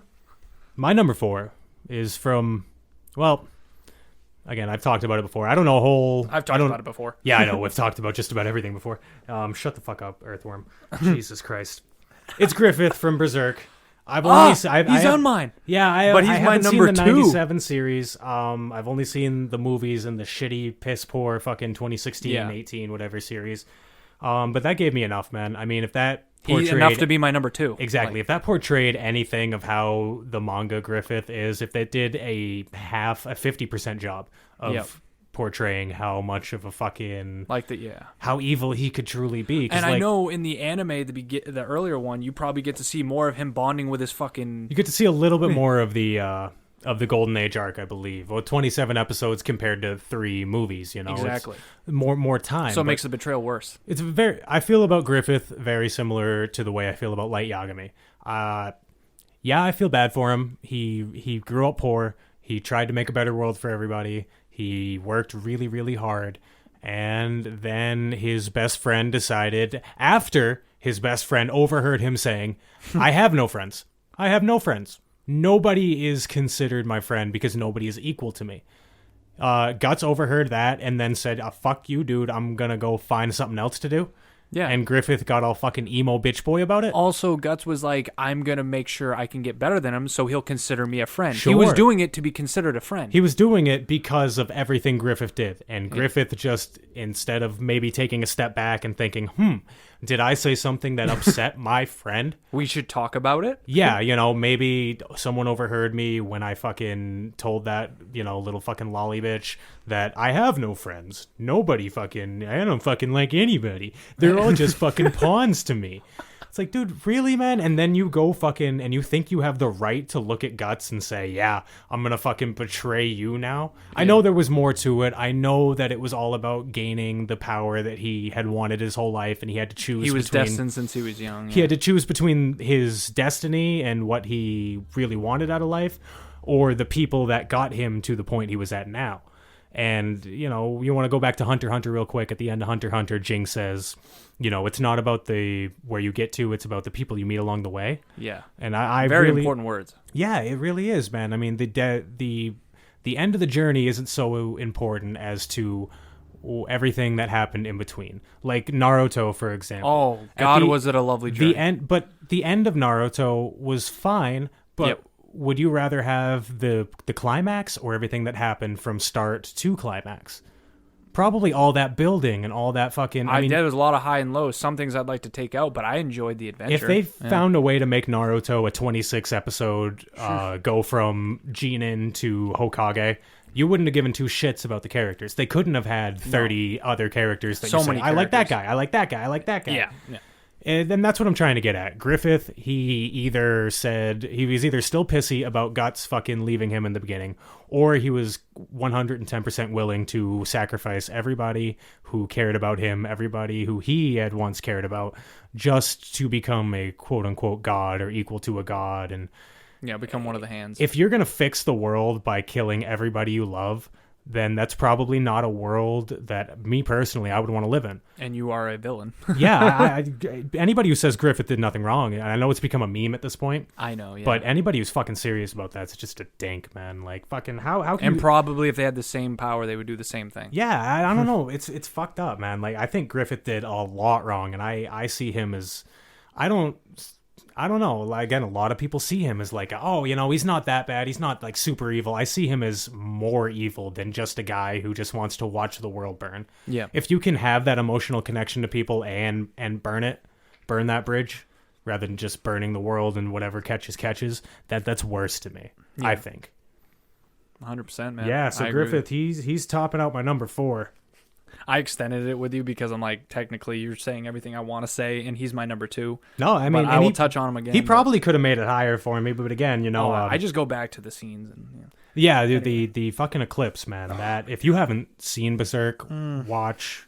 Do yourselves a favor. If you can't find the 97 anime, Watch the movies. Watch the like 2012-13 movies. Oh my god. The CG's not great, especially the background CG. There are guys with like half-assed drawn faces. But if you can get over that, they blew the fucking budget for the ending. The ending. The last movie, they blew that fucking budget for the last like 30, 40 minutes of all that crazy shit that happened. And I mean, it was nuts, man.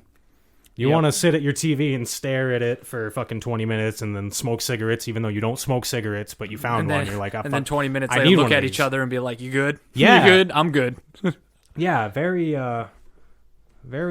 emotionally something, emotionally bad. Yeah, something makes you feel gross. But all right, well, my number 4, and you're gonna maybe be a little surprised it's a little lower than you thought it would be, but Madara Uchida is now my number 4. If you remember at the beginning, I did say he was like one of my top 3 villains. Now I'm just wondering who beat him in Naruto. I got a couple ideas. But yeah, so Madara it's Kaguya, isn't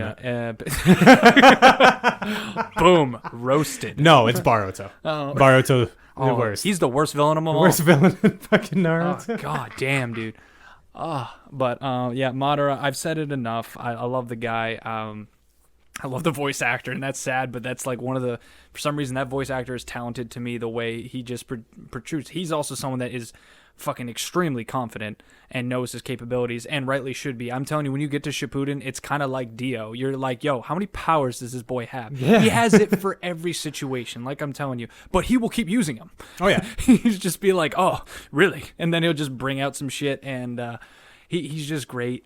Basically, he's an Uchida. He's overpowered as shit. But he has a reason why he kind of became this way. He was one of these people that grew up. He befriended a friend of his, Harashima, that was from another clan, and basically found out the hard way. Like I told you, this whole Naruto thing goes is when you're at war, no matter how much you have in common. It's like if we would have met when we were 10 years old, 9 years old, but you were from this clan, I was from clan, and our families found out, it'd be like, when you go back there, I want you to kill him. Yeah. Like, no matter how much you want to accept the other person, know how they are, you want to get inside their head and know their feelings and them know you, your clan won't accept that. It's a real horrors of war. I've noticed that as a decent theme it's in Naruto. It's in a lot of things too, though. It's like I'm watching Full Metal Alchemist and the whole Ishvalans or whatever, the Red Eyes people. Like it shows that people like are war because it's like race kind of in a way. Like everything to do with war is like no matter how much you got some cool stuff coming out in Full Metal. When you finally found out why like these wars have happened. Yeah, I already know. Oh, so you've seen it? About how they're making areas on the map. They're doing the transmutation circle. Dude, that blew my mind. How we're it was jumping like, around here, but it was like 500 years fucking planning and like from all the way back to 1500 Xerxes when Vonheim was. Yeah, that was like the start of it, and then from then on, it's this like is why I texted you. I was like, yo, okay, it's starting to get there now. Oh, dude,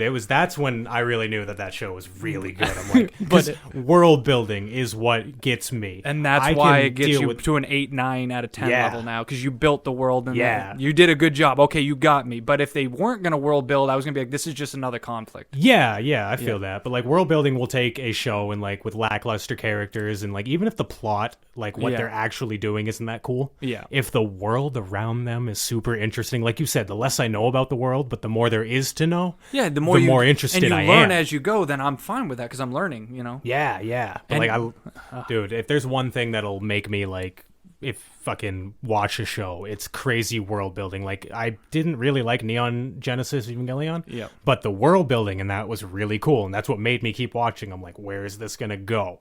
Exactly. It went nowhere, but and with Madara, in a way, the world building is you finally like during his story, you get to see Harashima and Madara like the first coming of chakra and stuff, and the world building of what happened back in the day during the first wars and all that, and that was fine. I think when they got to Kaguya, that's when they ruined it because they just jumped it into a whole new spot without giving much emphasis, and it wasn't a good world build compared to everything up to Madara's point was pretty good because it made kind of sense. So I don't want you to like ruin anything for me, too bad, but is Madara like hundreds and hundreds of years old type deal? Is that his deal, or is he like Sasuke's granddad? At the end of it, they're at their 6th Hokage before Boruto because Boruto's trash. So basically, there's been 6 Hokage. I don't know how long it's been, but I know Harashima, whatever, is the first Hokage, and he was around the same time as Madara. So yes, it's quite a bit of years past. Like it's Tsunade's great grandpa. Okay, so not like 500-600 years, but with it a couple Yeah, I hundred can't years remember. away. It was a long time. That's super interesting. I didn't know that chakra was such a new idea in the Naruto universe. Yeah. Comparatively, But you know? then they decided, let's show you where it all began. It's almost like gunpowder with us, you know. Once we finally really learned how to like make guns just and jumped mass in there. produce them, almost, then it became a big deal. and then Kaguya shows up and is like, you thought you knew chakra? And it's like, God damn it. But anyway. But yeah, Madara is just really good, and they did him wrong. They should have ended on his character, find some way to beat the big bad, but they're like, we can't, so let's make someone else beat him out of nowhere. And yeah, you'll find that out. But Ugh. that's See that those are the you things have too, to man. get there. Though. I know I got to get there, and it's the Even hype even if moments you like cut to where they said like you look up what parts do I gotta watch, just watch. I don't know. You gotta finish. I might honestly just look up hype moments in Naruto and just watch those, dude. Yeah. Just like read the episode summary. But definitely don't skip out on the whole Akatsuki. No, the Akatsuki again, like that's whole... a great all around arc, and they're all great. So. And that's what I mean about world building. Like, you know, I know spoilers, so finding out the Akatsuki was being run by like Madara the whole time, and like cool shit like that really gets me going. Yeah. Again, Kaguya, before I found out how much of a shit character she was, the idea of the creator of this power system. I would have been more interested if they actually didn't give like the last like 15, 20 episodes to bring her up. But it's like if fucking Hunter x Hunter or whatever, Yu Yu Hakusho was like, yo, this is the creator of Nen or Spirit Energy or whatever. Yeah. It's like, holy fuck, that is cool. Yeah, that is Again, cool. but you have to do it right. Yeah. You can't just plop in a really cool idea and be like, hey, that's it. That's it for me. I've done that with D&D campaigns before, and it just doesn't work out. It's fucking boring. I was like, hey, we're going to kill all these dragons. We're going to make a cool sword. It's like, yeah, all right. Fuck yeah, that sounds cool, right? And then actually going in and doing it, it was like, this kind of This isn't that great. Yeah, I was trying to make it all convoluted. That's and why shit, you need and me there. I can build stories. I guess, man. You're my storyboard, dude. I just roll the dice. Yeah. Fuck, what number? That was 3. number 4, right? Yeah, we're on number 3. You got anything you good on Madara? Yeah, that Cool, was good man. and all this. Cool. So bringing it back, I think we're going to be, at least me, well, 2 of them you've already mentioned. Yeah. One of them I think we're probably both, we might have at number 1. I'm excited to see. No, probably not. No? Maybe. Sad. Okay. I'm sorry. I got Sensui, know it. Shinobu Sensui from Yeah. Yu Yu Hakusho. I love this guy, man. Like, we talked about it. Toguro is cool. I liked everything that came along with Toguro. I liked Toguro as a person better than Sensui. But villains, I like villains that make you think. That make you think about like your morality and think that everything you thought was right and wrong is only right and wrong in your eyes. And I really like the quote that he says, like, you know, you take a black. Okay, so if you take a droplet of black ink and drop it on a black piece of paper, Yep. it doesn't spread. Nope. But drop it on a pure white piece of paper, and it will eventually overtake the entire thing. Yep. And he's kind of saying like purity is way more easily corrupted than somebody who's already been, who's already seen the horrors of life. Yeah. And I thought of this earlier today too when I was thinking about Sensui, because he's always at the top of my mind when I'm thinking of baddies. Yeah. But him and Gon from Hunter x Hunter are super similar. You notice the innocence, and Togashi likes to take themes, and if he had a theme in one, But he really was older. Yeah, Sensui was a lot older, but it was very similar. Other than like if Gon could have kept his powers, who knows what would have happened? You know, if he wouldn't have been shriveled up and all that shit after his transformation. But very similar. You know, they were the innocent in the stereotypical way where they just don't see that there is evil in the world. There are bad guys and there are good guys, and it's like you beat up the bad guys, and that's it. That's all you got to do. That's the Power Rangers of it. It's the Power Rangers philosophy of good guys, bad guys. That's it. Yeah. But when both characters found out that there was gray area, that there was moral ambiguity, moral ambiguity. I will not try that. Yeah, there was moral gray areas between people, and there wasn't a set list of right and wrong. Yeah. And when you find that out, that can break a lot of people. And I'm especially guessing ones that aren't they're actually more fragile than you think, because they always think it's just black and white. Exactly. Black and white. Black and white. The people who think black and white are the most affected by heavy shades of gray. Yeah.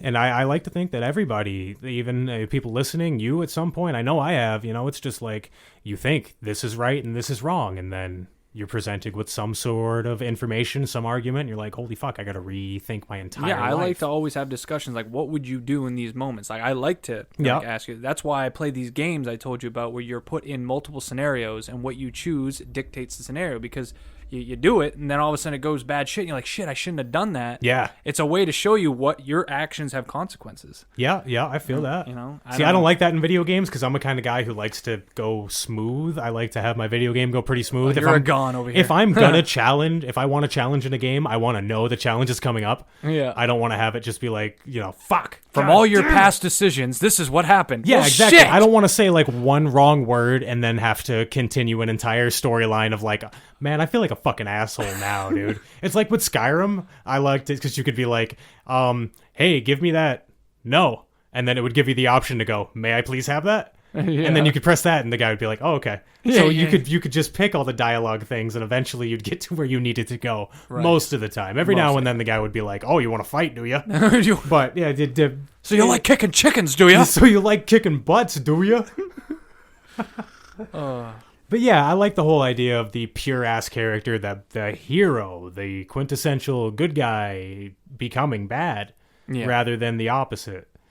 I definitely like the good guy becoming bad because there's some real dark shit in the world, man. Why do you think I like Shiro? Like how he, changed after he thought doing good all the time and doing justice was the right thing. Yeah, I feel that, man. And Sensui is like that. Now, do I think that Sensui took it a little too far? Fuck yeah, definitely. Yeah.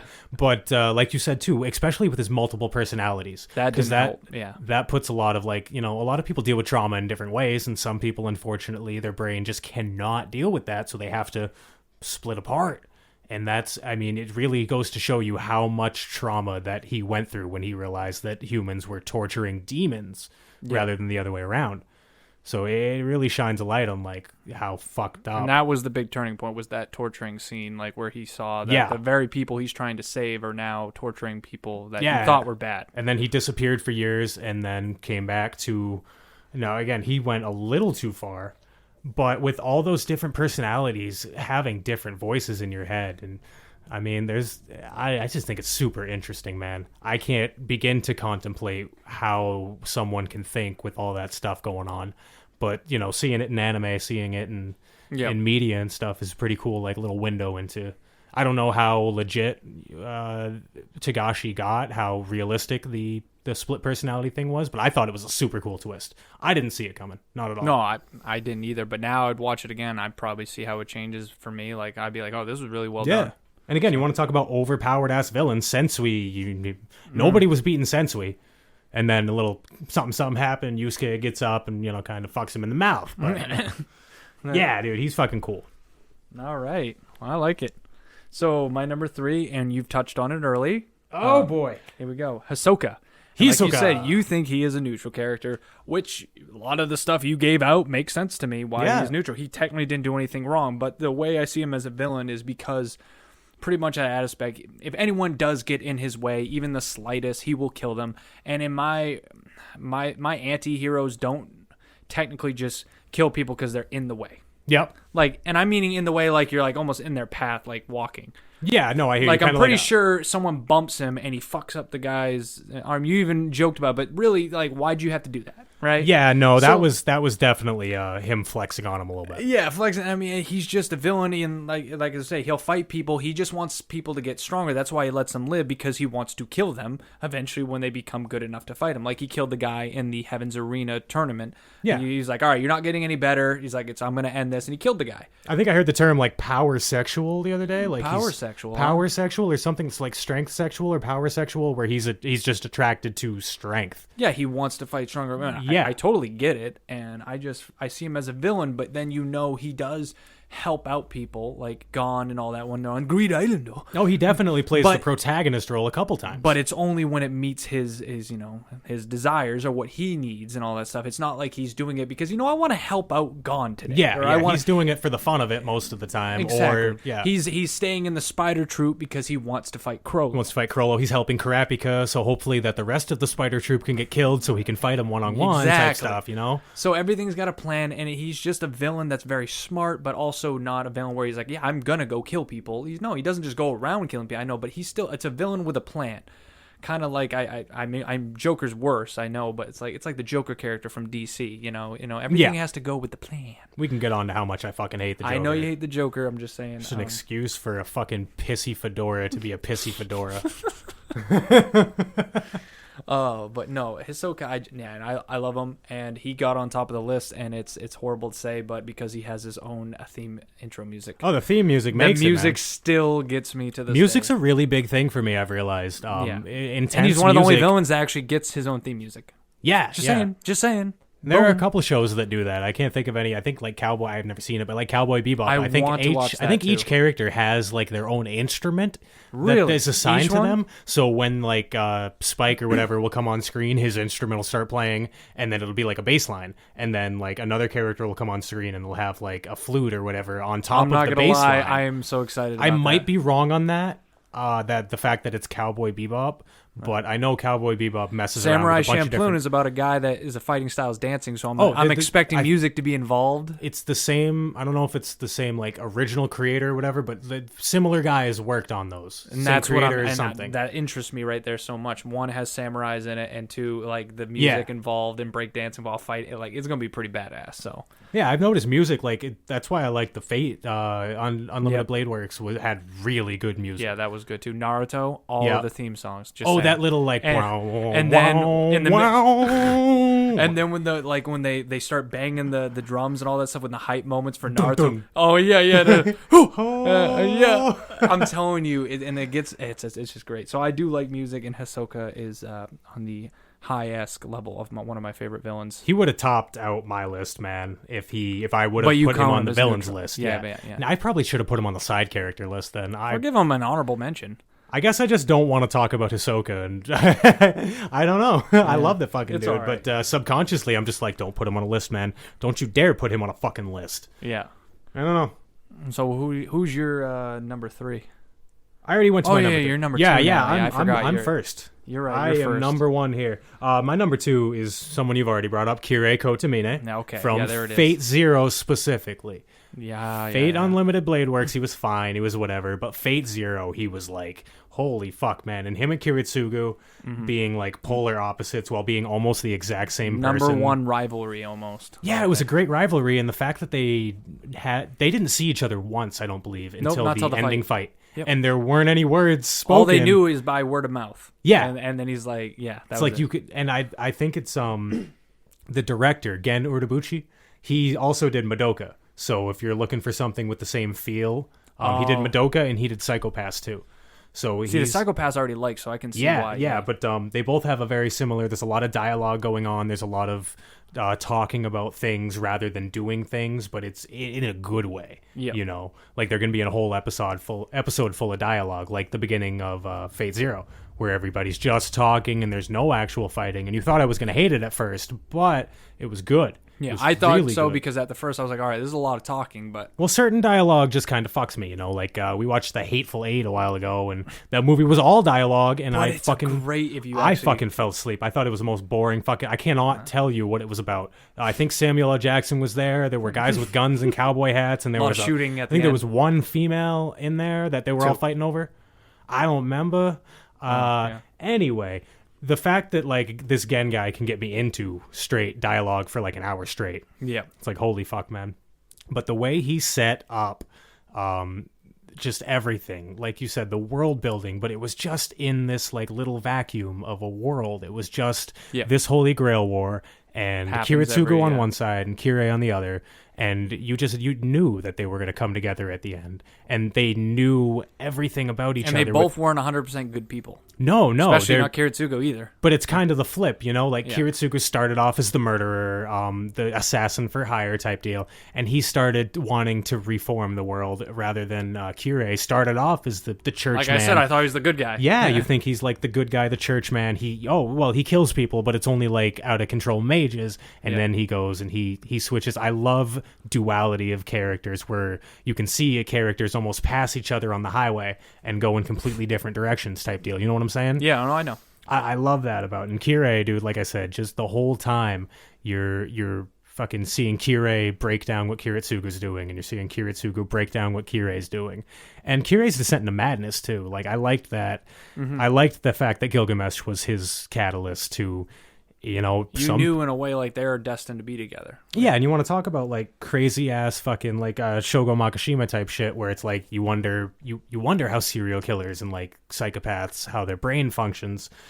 It's kind of the same thing, you know? Kirei, he's spent his entire life trying to find something that makes him happy, and it turns out the only thing that really makes him happy is death and destruction. Yep, It's chaos. like, that's really fucking... That's a really cool idea. And it kind of breaks him down, but he didn't like it at first. I like the fact that he kept trying to push it away, even towards the end when the Grail fucking, like, rebirthed him or whatever. He's like, what happened? What is this? And then Gilgamesh is like, well, you can finally live free now. You are fucking perfect or whatever. And yeah, it I mean, just starts like maniacally laughing. Didn't he have the hole in his hand or something like Maybe, that? No, he couldn't feel his heartbeat. Yeah, he couldn't feel his heartbeat because, he's been technically... Yeah, and I think it, like, if I'm correct, I think it, like, gave Gilgamesh his heart.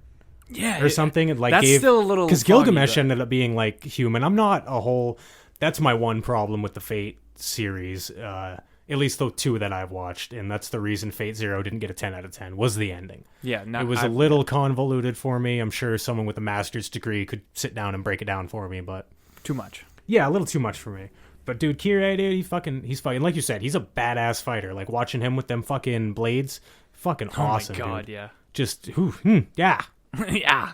And then the last fight with Kiritsugu, fuck yeah. Can't say that enough, too. No, we that's one of my cannot talk favorites. about that enough. And if you want to talk about music, I don't think there was like any music during that fight. It was just the sound effects. We touched on this with Hunter x Hunter. Like, sometimes you don't need anything. You just need two people duking it out. Yep. You got to build it up right, though. You got to build it up with everything else. And then when it's in the cumulative moment of nothing but what's happening on screen, I love that. Yep. 100%. But he's my number 2. Who do you got? Griffith.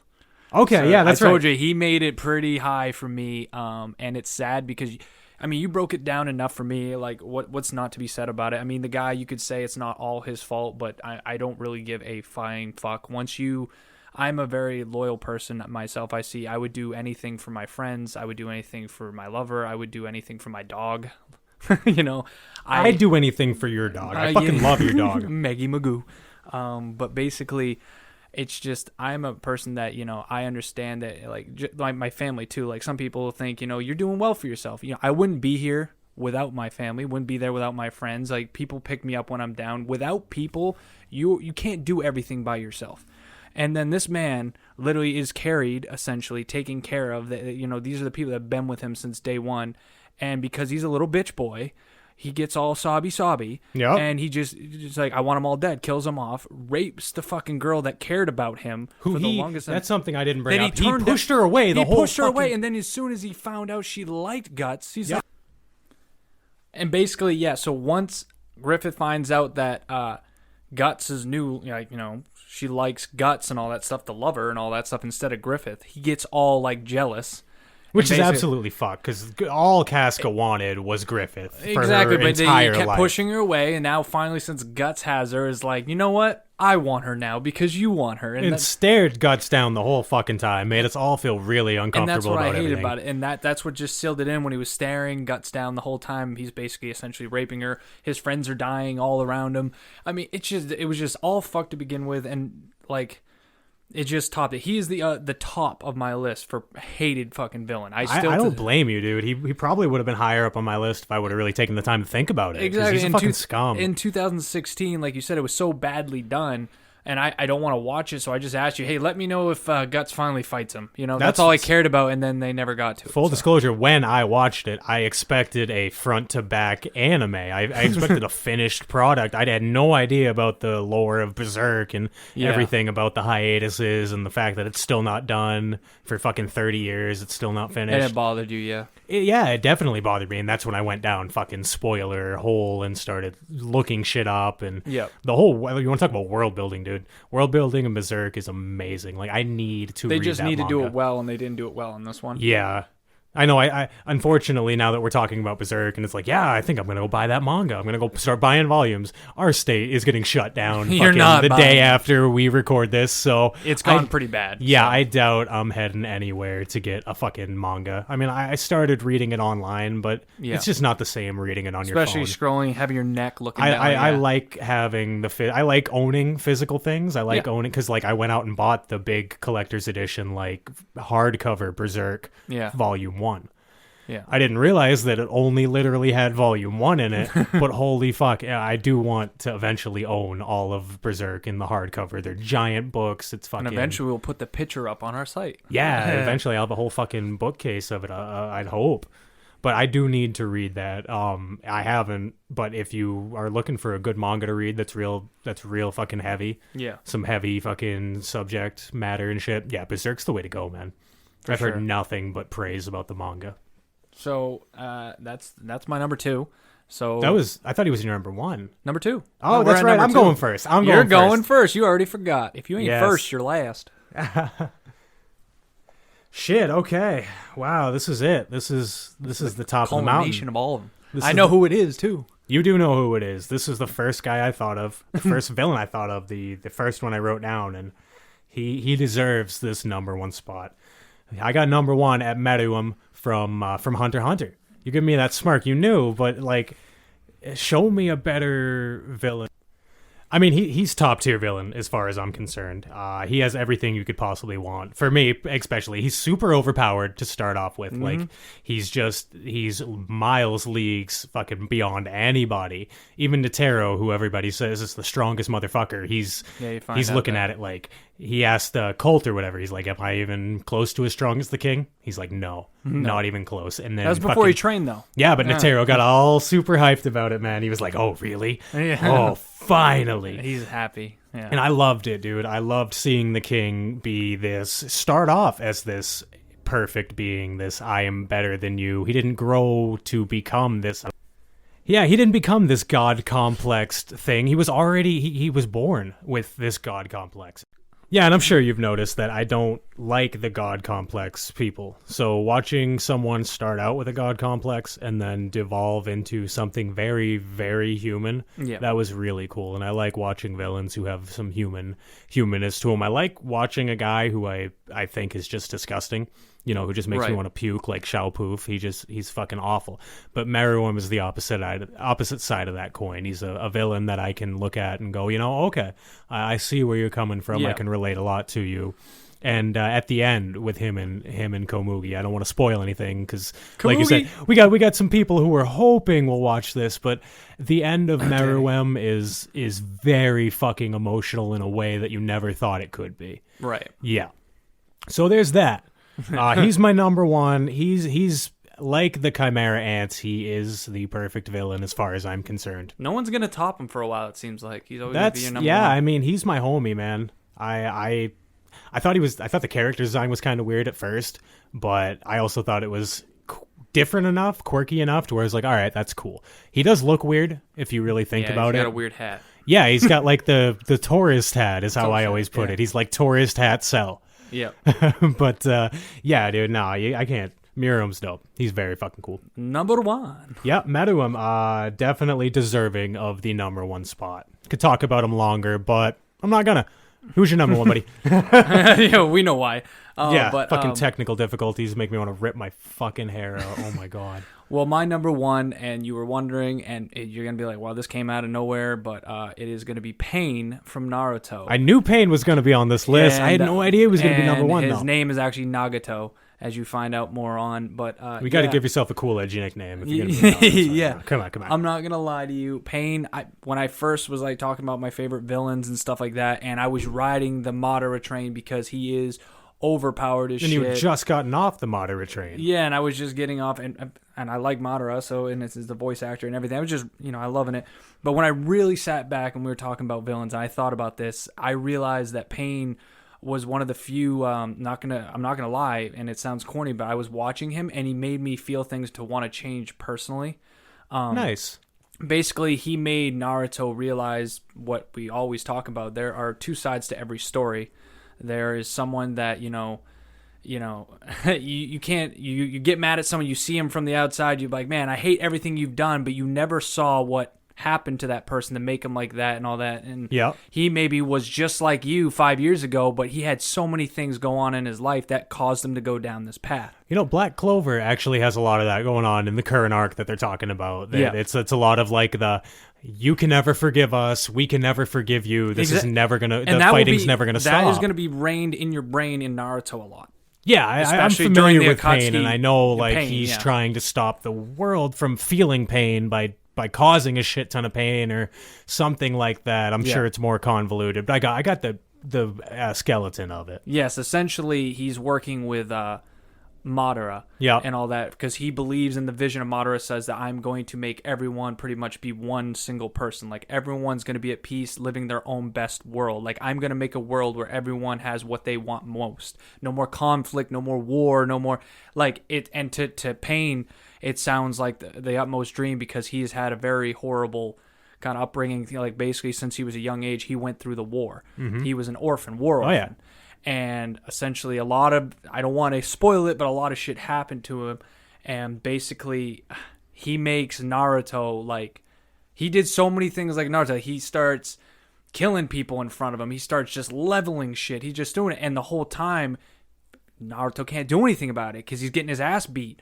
But he's basically saying, do you feel anger? Does this bother you? Does all this pain? He's like, see what I mean? You want to hurt me, don't you? He's like, we can never stop the cycle of anger and pain, because as long as we all have our emotions, as long as we love someone, and if I hurt that person, you're going to hate me. The cycle never stops. There's no good guy. There's no bad guy. There's only personal emotions. And he's like, and I wouldn't blame you if you wanted to kill me. I understand. He's like, I don't blame you at all. He's like, but that's what I'm trying to show you. And like he would say that, and I'm thinking like all this time, like I get mad at people all the time and stuff like that, and people bother me, and then I think about it. I don't put myself in their shoes, and coming from a divorce, you're a child of divorce. I have been in the middle of every situation in my life, and I always had to see both sides. Yeah. So when he finally spoke about this and was saying that, I sat there and I was like, it was like he was telling Naruto, but he was fucking telling me, like, you need to understand that this will never end if you get mad at someone else for doing it. Just sit back and realize,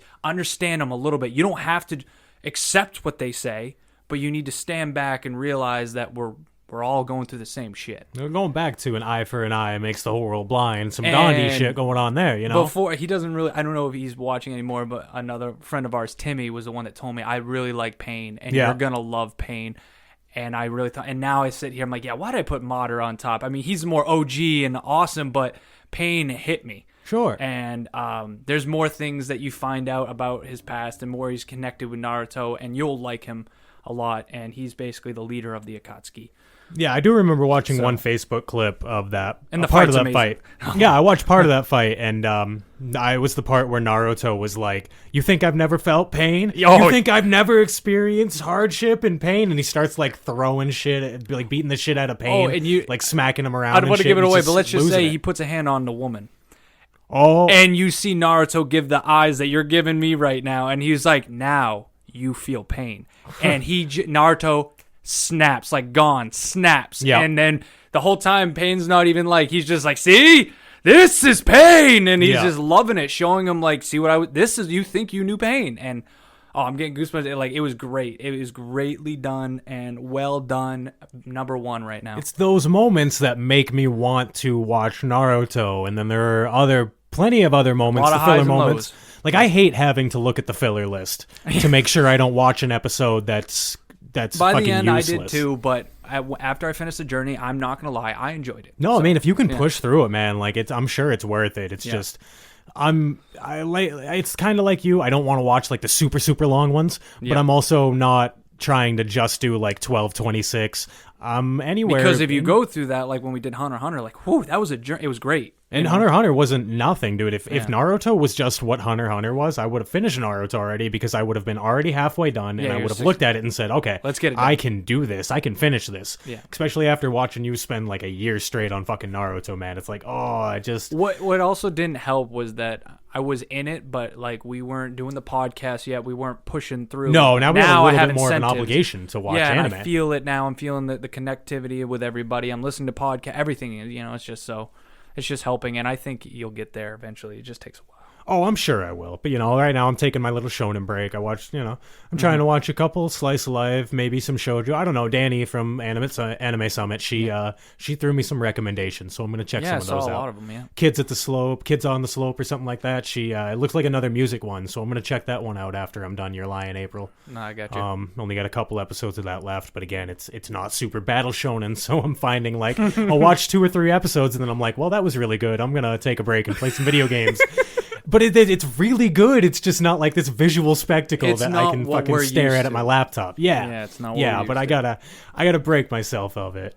This fucking needing to see I some will dude do a not be backflip breaking kick. myself as much, but I will dabble in it because I want to go at my pace. I just want to be able to talk to everybody about everything. I do too, but in a way, I feel like I can sit here. Sometimes I hear you tell me stories about these animes, and I like it. Yeah, and that's what will get me to listen to it instead of someone just saying you have to. Just listening, and then if I find it intriguing, definitely. Boom, like Psychopaths already moved up the list when I heard about all. No, those. It's sick, dude. That's what I mean. That's how it works for me. I need to hear more, and I'm like, all right, this seems like something I can do. I completely understand that. It's hard for me too, because I think we're gonna do an episode relatively soon about like things that we like in anime, the reasons we watch certain animes and stuff. I think we're gonna put something together, but like it's hard for like the more tame animes, the slice of lives, the shoujus, anything that doesn't have a big, bright, beautiful color or like a crazy or epic premise or something. Yeah, like or you escape.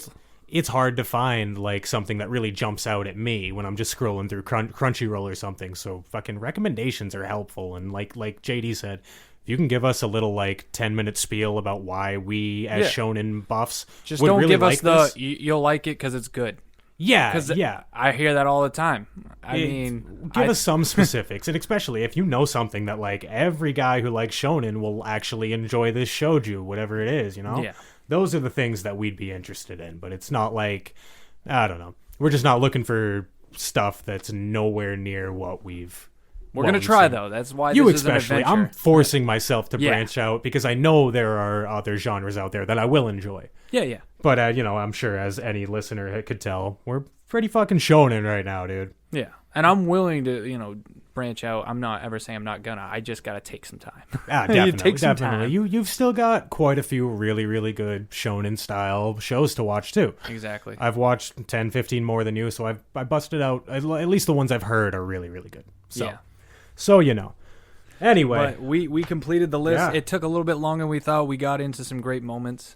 Yeah, I had a lot of fun with this. This is a long episode, but it was all stuff it's gonna we're be well talking worth about, it man. for you guys. Like I said, I really like villains. I mean, to have a good protagonist, you have to have somebody pushing him from the opposite end, some competing force, something. Yeah, and basically moving forward, I think we already touched upon it, but we usually do this show in the same room together. Yes, we are going to start recording. Our state has definitely put down a little bit more of a lockdown where we can't even just drive to another person's house. Yeah, and we're both essential workers, so I mean, we could try to skirt the rules, I guess, but I think we just both would rather be safe and try to do our part with keeping this fucking virus contained.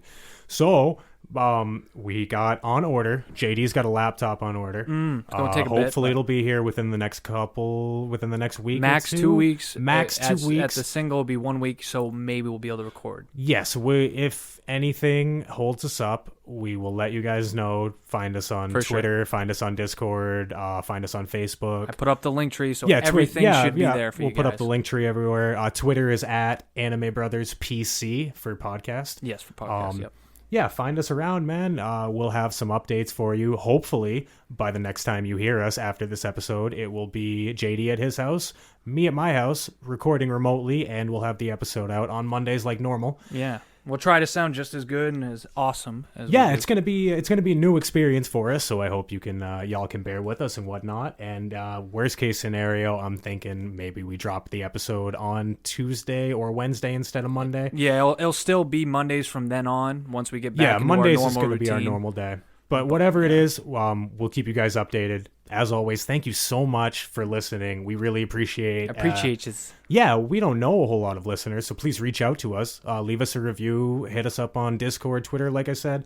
But we really appreciate you guys. We can see the downloads coming. We can see people listening. Someone's there. Yeah, someone's there. I've seen people listening all over the country. I've seen people in Vegas. I've seen people out in like what looks like Washington and shit, all the way down to Australia Miami. one time. We had a couple. I don't know if Australian homies listening. Oh, but shout out to crikey. our homie in Australia or a couple homies Sorry in Australia who have downloaded a couple fucking episodes. That's really fucking cool. I'll take that. That's awesome. If we could get UK as well, because I mean, I think I love. Oh no, UK. You know what? Our latest one was Portugal. We had someone from the Republic of Portugal listen to the show. So again, if Australian homie, if Portuguese homie, if you guys are listening, if you guys hear this, hit us up, man. DM us on Discord, DM us on Twitter. I mean, we're nice guys. We don't have any problem talking to fucking people, man. If you just want to talk about fucking anime for 20 minutes, dude, hit us up. Yeah.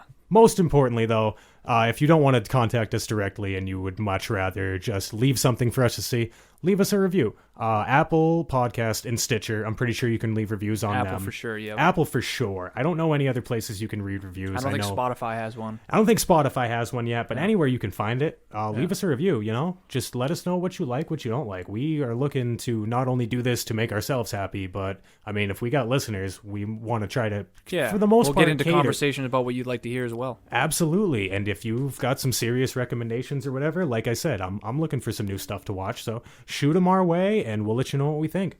But again, thank you everyone so much who hears this. JD, you got anything else, my dude? No, you've covered everything greatly, and once again, thank you guys, and I think we're going to be done from here. That's it for today. Thanks for listening to The Villains. We are the Anime Brothers, and we are signing out. Peace.